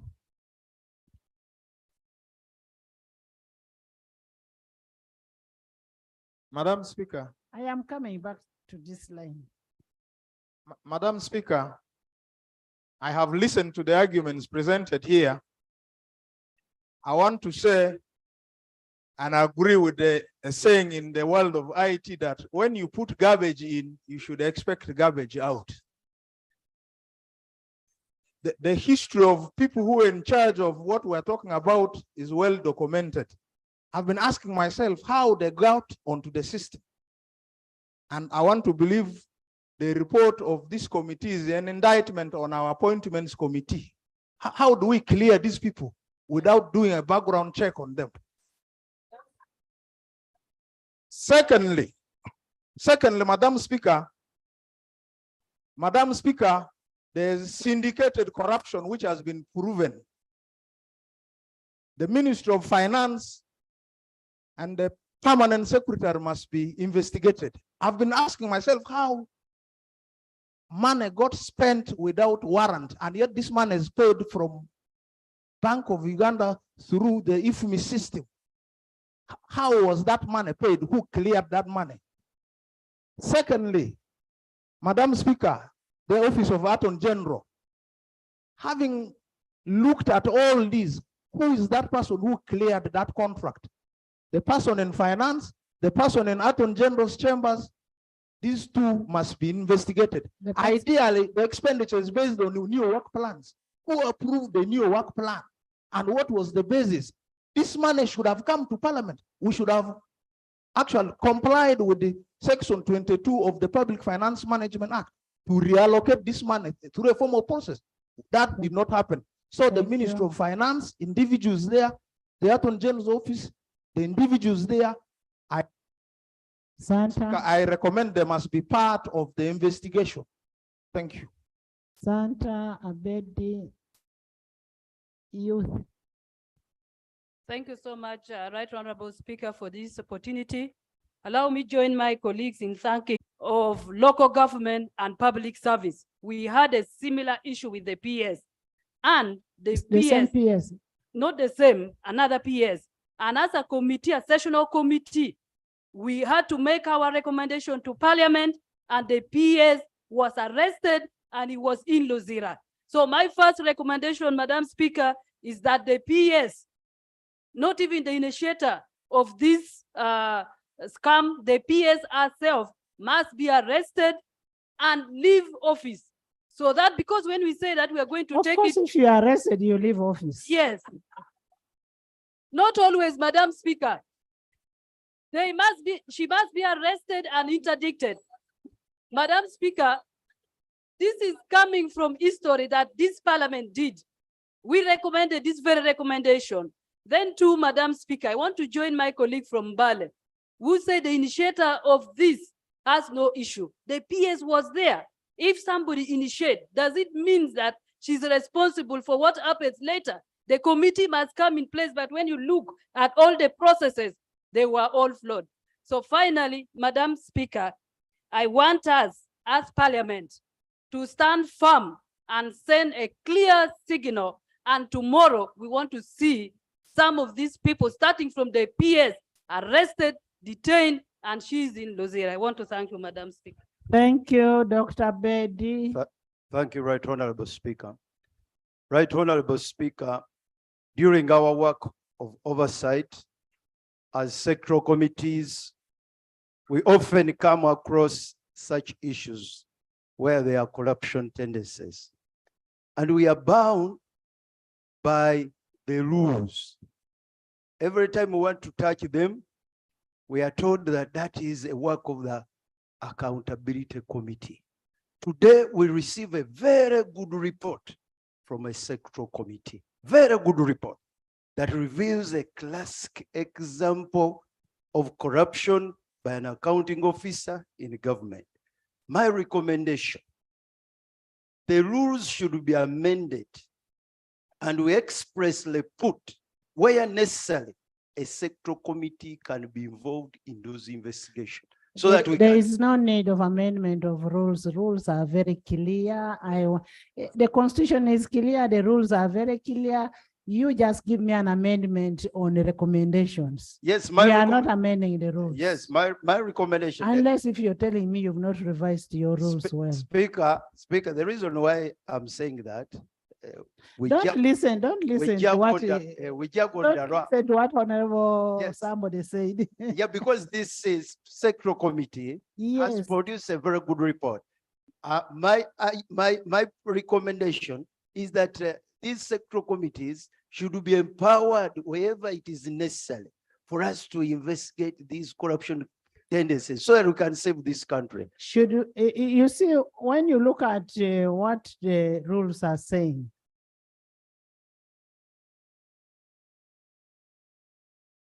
we have the powers. Thank you, Madam Speaker, for the opportunity. Madam Speaker, I recommend that under Article 230, special powers of the IGG, I recommend that a lifestyle auditing should be carried out on all mentioned officers in this report. And secondly, Madam Speaker, I'm still wondering and asking myself, what's the responsibility of the minister? Who is the overall the supervisor of the ministry. Then if we leave him out of this saga, then what is he doing in that office? Then we should leave it to honor the PS and the Honorable members. So I recommend, Madam Speaker, I'm recommending, this is my recommendation about this. The minister is also responsible for this saga, and he should resign immediately. Thank you.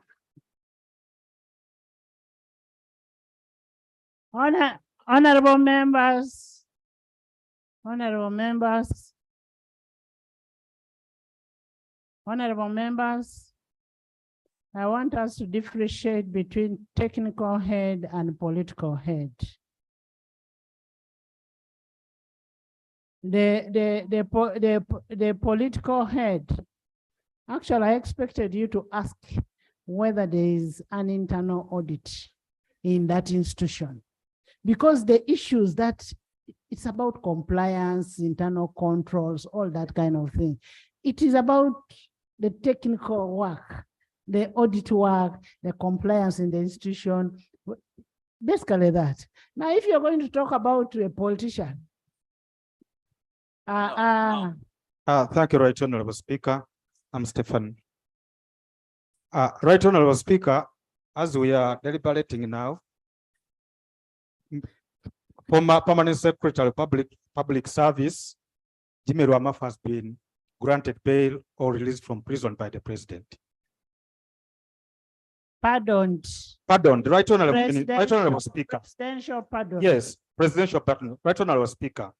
As we give these people room, like someone goes to prison, spends there like 4 years, comes back with his or saved money. At the end of the day, we are having people who are suffering in villages, paying taxes, the poor people. They hear us, for example, here deliberating, that people have eaten money and they are going scot-free. Right Honorable Speaker, it's my humble appeal that we handle this issue seriously. Some people talk about corruption. It is theft. This is theft. And in several countries, Right Honorable Speaker, for example, the minister, where such things happen, ministers resign. They normally resign because of the shame. So we are here, Right Honorable Minister. The minister is accountable and is supposed to give testimonies about the performance of his ministry. Resigning would be very good. And if it's done in good faith, for example, here, we shall be proud of him as a hero. My minister is not resigning. Right Honorable Speaker. Madam Let Speaker. everybody carry his own cross. Everybody should carry a cross. Madam Speaker, Parliament, through the committees, check misuse, diversion, embezzlement of public funds, embezzlement of the public assets, nepotism, awards, and tenders. When you look at the report, I want to thank my chairman. Together with the committee, you've done a commendable job. Your report is good, and what the ministry, whatever they did, you have implicated them. And I want to associate myself with your recommendation and agree with my senior from the Honorable Nathan Andela Mafabi that these people must be interdicted. And then number two, I want to ask you, I saw there a company called Sally, and the permanent secretary is called Sally. Is it by coincidence that she's called Sally and the company is called Sally, or what is happening? Did you inquire? Actually, one of the directors of the company is called Okurutu. Yes. He's called Okurutu. Yes. Isn't it so? Because no. Okay. Let's have it corrected. Thank you. If I remember. Okay. You sit. Okay. Yes. No problem. Even Okuru must pay. I'm waiting. Right Honorable Speaker, the company is Sarik, not Sally. But the director of Sarik company, if it is of any importance now, is Mr. Samuel Okurut. Uh-huh. So only one director. Madam Speaker, this is economic sabotage. And these people, So when the police, what should we do to the directors? You've jumped away from the directors. this is a company, they are doing business. But such companies in future, they must be blacklisted so that they are never given ever any award from any government ministry. What is happening here, Madam Speaker and colleagues, this is economic sabotage. And it tantamount to nothing less than treason. These people should be charged and they must go and rot in prison. Correct. We have, Madam Speaker, in conclusion, we have our hospitals without drugs. We have bad roads where people are dying daily. We have a country that has failed to pay intern doctors. We have a country where we see mothers dying on the bad floors of the hospitals, and a few people are stealing our money. Madam Speaker, as I conclude, the minister seems to be learning everything happening in this ministry today and from here. You are a minister in charge of this ministry, and then you're coming here that you agree with all the recommendations of the committee. You should have resigned by now, because the mess cannot happen in your ministry and you're watching. Goretti. Thank you. Thank you, Right Honorable Speaker. I should proudly inform the House that I'm a procurement professional, an MSIPS, so I think I should be listened to in silence. For me, Right Honorable Speaker, I'm bleeding as a professional. No, they should know. Honorable members, listen to a procurement specialist, but just to inform you that there are many. When you talk about accountants, there are many. Lawyers, we are many. Right Honorable Speaker, I want to update the colleagues that we had procurement reforms, and this was in 1997, with reasons of improving on transparency, value for money, and these others. When look at such actions happening now, when we've made so many laws under procurement, in the interest of improving the efficiency and effectiveness of management in public funds. Right Honorable Speaker, I had some of my colleagues thinking that could be the recommendations were harsh. I want to thank the Honorable Mpaka and the team. I think we should just add on what they recommended in the report. Right Honorable Speaker, procurement is a process. I do recommend that whoever had a responsibility in the whole process must be held accountable. But my question is, do we have internal systems in these organizations? We are talking about a transaction of financial year 21-22 and 22-23. We have internal auditors. What have they been doing? We have PPDA that conducts annual audits. That is what professional accountants asked. So, Right Honorable Speaker, for me, this brings me back to PPDA as an authority. I want to question, what has PPDA been doing when such things have been happening? Right Honorable Speaker, PPDA should be brought on board as a line supervisor of all these agencies in the line of procurement. The Solicitor General should be brought on board because they okayed the whole process. The reason as to why we have so many stakeholders in procurement is to have an oversight on every step, because this government, the country spends over 65% of its budget through procurement. But Right Honorable Speaker, I want to question, people have been talking about ministers. The president told us that whoever becomes a whistleblower under this should inform him. So we are becoming whistleblowers. We are informing him that this ministry has challenges. Same round to act. We are showing him that the Ministry of Trade has issues. So the fact that this has happened under his supervision, Right Honorable Speaker, the president should come back, should also be held accountable because he does assign some of these ones. Thank you, Right Honorable Speaker. Olanya, Andrew. Thank you, Madam Speaker. I want to thank the chair of the committee for the very well documented report.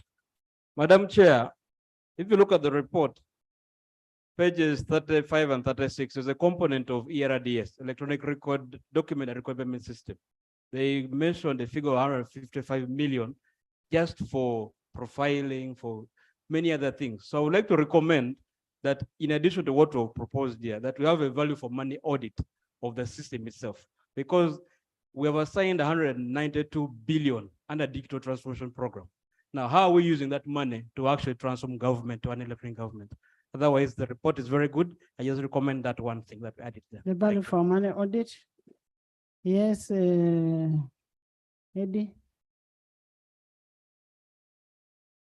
Right, Honorable Speaker, thank you very much. And colleagues, I want to thank the committee.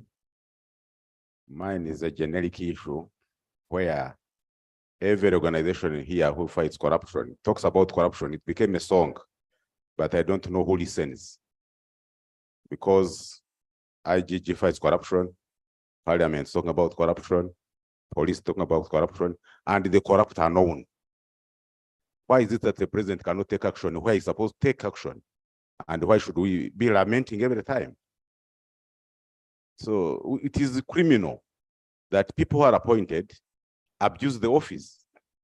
Now, me, I would recommend that the way the appointments are done for permanent secretaries be reviewed, and we have a public hearing on them, so that we don't appoint people. Honorable members, listen to what he's saying. Even when we know that they are not good people, we keep quiet. Honorable members, the fact that the president appoints wrong people in offices and Ugandans see members of parliament keeping quiet does not mean that Ugandans are stupid. They actually think that parliament is not doing its work.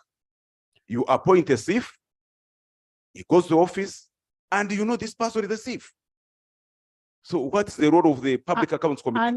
And honorable members, every year before we pass the budget, we must approve the accounting officers. And this house approves accounting officers. The question of approval, which is done by this house is not given sufficient time. Approval is not laying names of the accounting officers. They are supposed to give the names to members and give a feedback to the speaker who informs the Minister of Finance. Otherwise, why would they bring names here for approval? What's approval? No, you finish.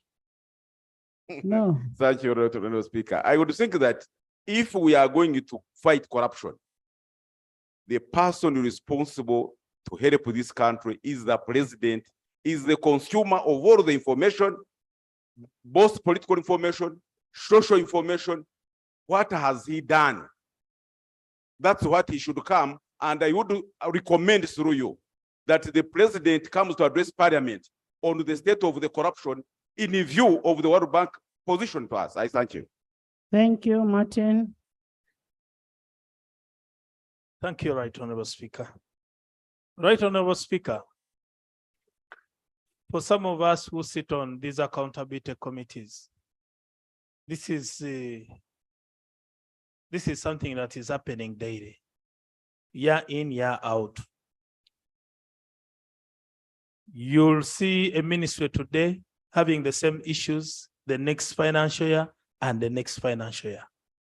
Right Honorable Speaker, with all the mechanisms that government has put in place, corruption is just increasing. But the reason why it is increasing, Right Honorable Speaker, reports come here, we discuss them, we make our recommendations very good, but we don't get the feedback. Neither does the public get the feedback on what action has been taken. Once this is maybe on a matter of feedback, once we pass this report, Honorable Minister, once we pass this report, we want the actions taken in 2 weeks. 2 weeks. We want actions taken, recommendation per recommendation, in 2 weeks' time. Right Honorable Speaker, thank you so much. Right Honorable Speaker, this should not just be on this particular report, because there are so many other reports that have come to this Let house. me first have on this report. Okay. I thank you, Right Honorable Speaker. Let me first have it on this report as we wait for government chief whip to bring for us all the actions on the other reports. Okot. Thank you, Madam Speaker. Madam Speaker, the whole country is watching at us. Corruption in this country and stealing, which is taking place in this country, it is not with parliament, it's not with any other person, but it's just with our civil servants who handle money. And because of that, this is a system. Most of these people were never... Honorable Sechi, with the tinker.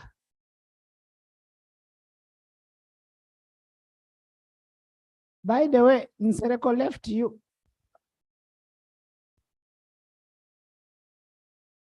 Honorable Tinker, can we finish with this report? With the sanctions? Thank you. Nathan, handle for me those people. Thank you.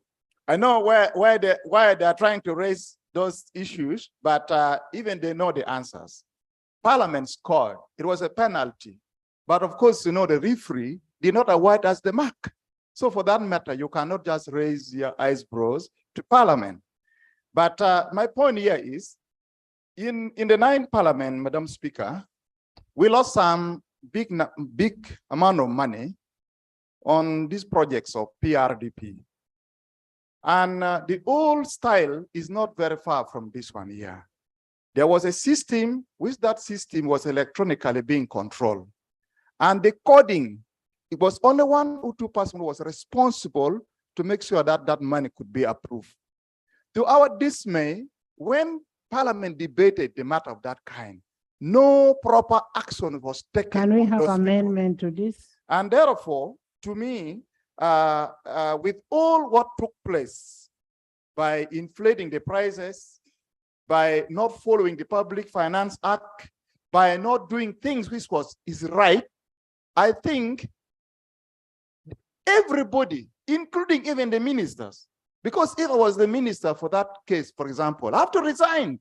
What is my role as a minister in that aiding the whole unit?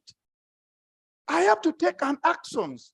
They are supposed always, you all a meeting in your ministry. What do you discuss?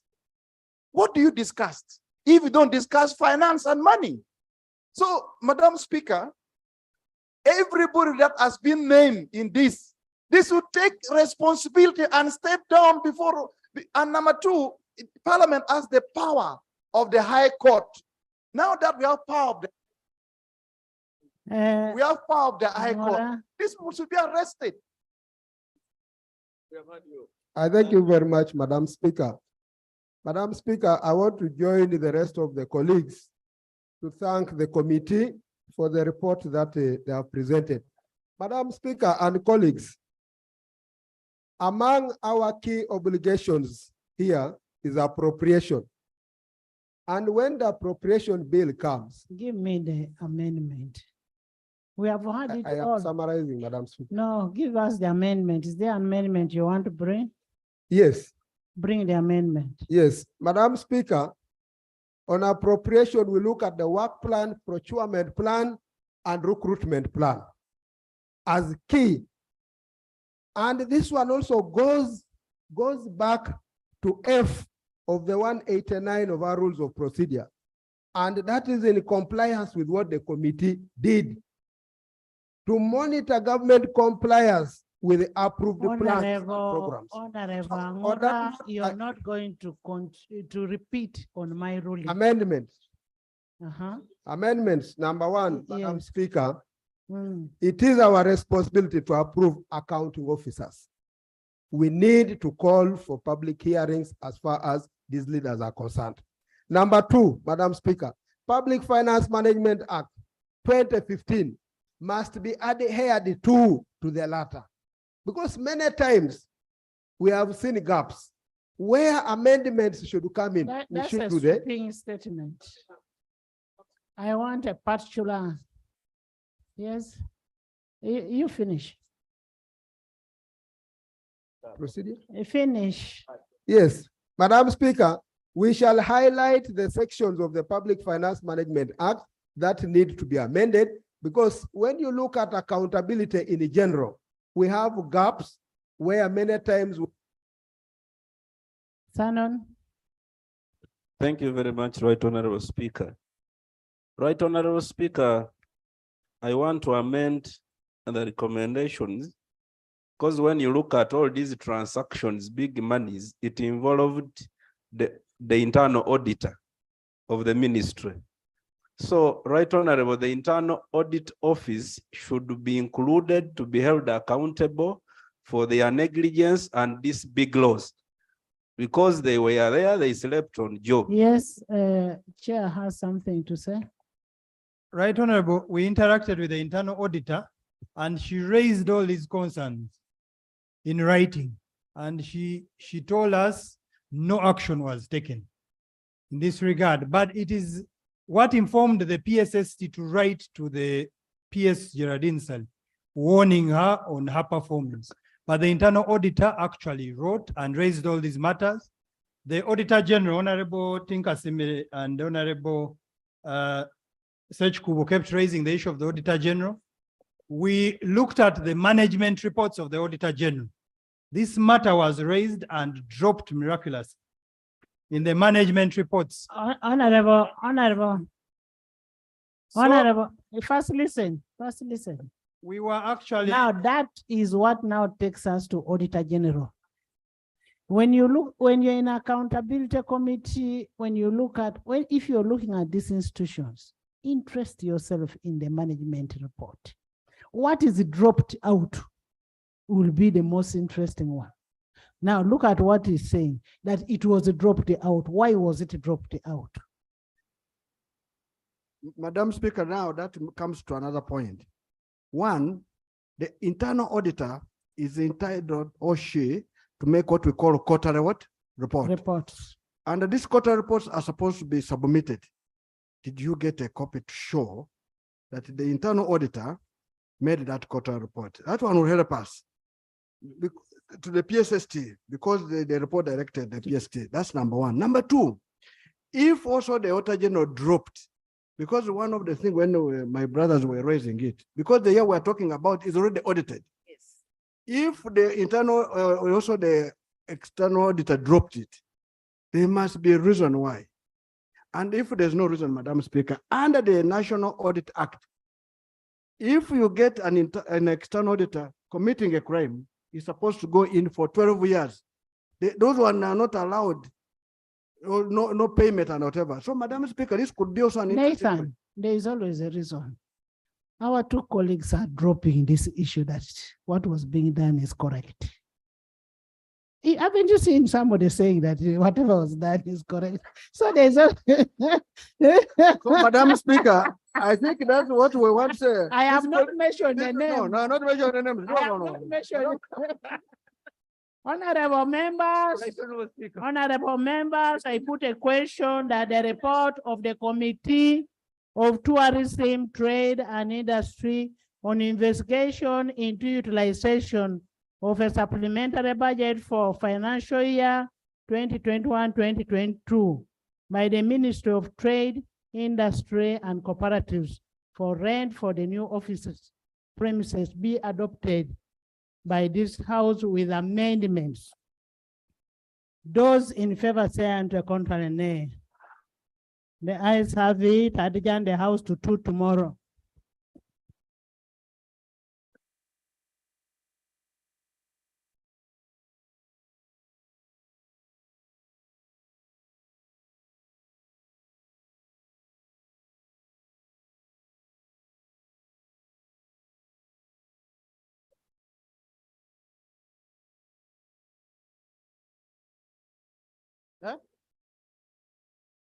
I'm alone.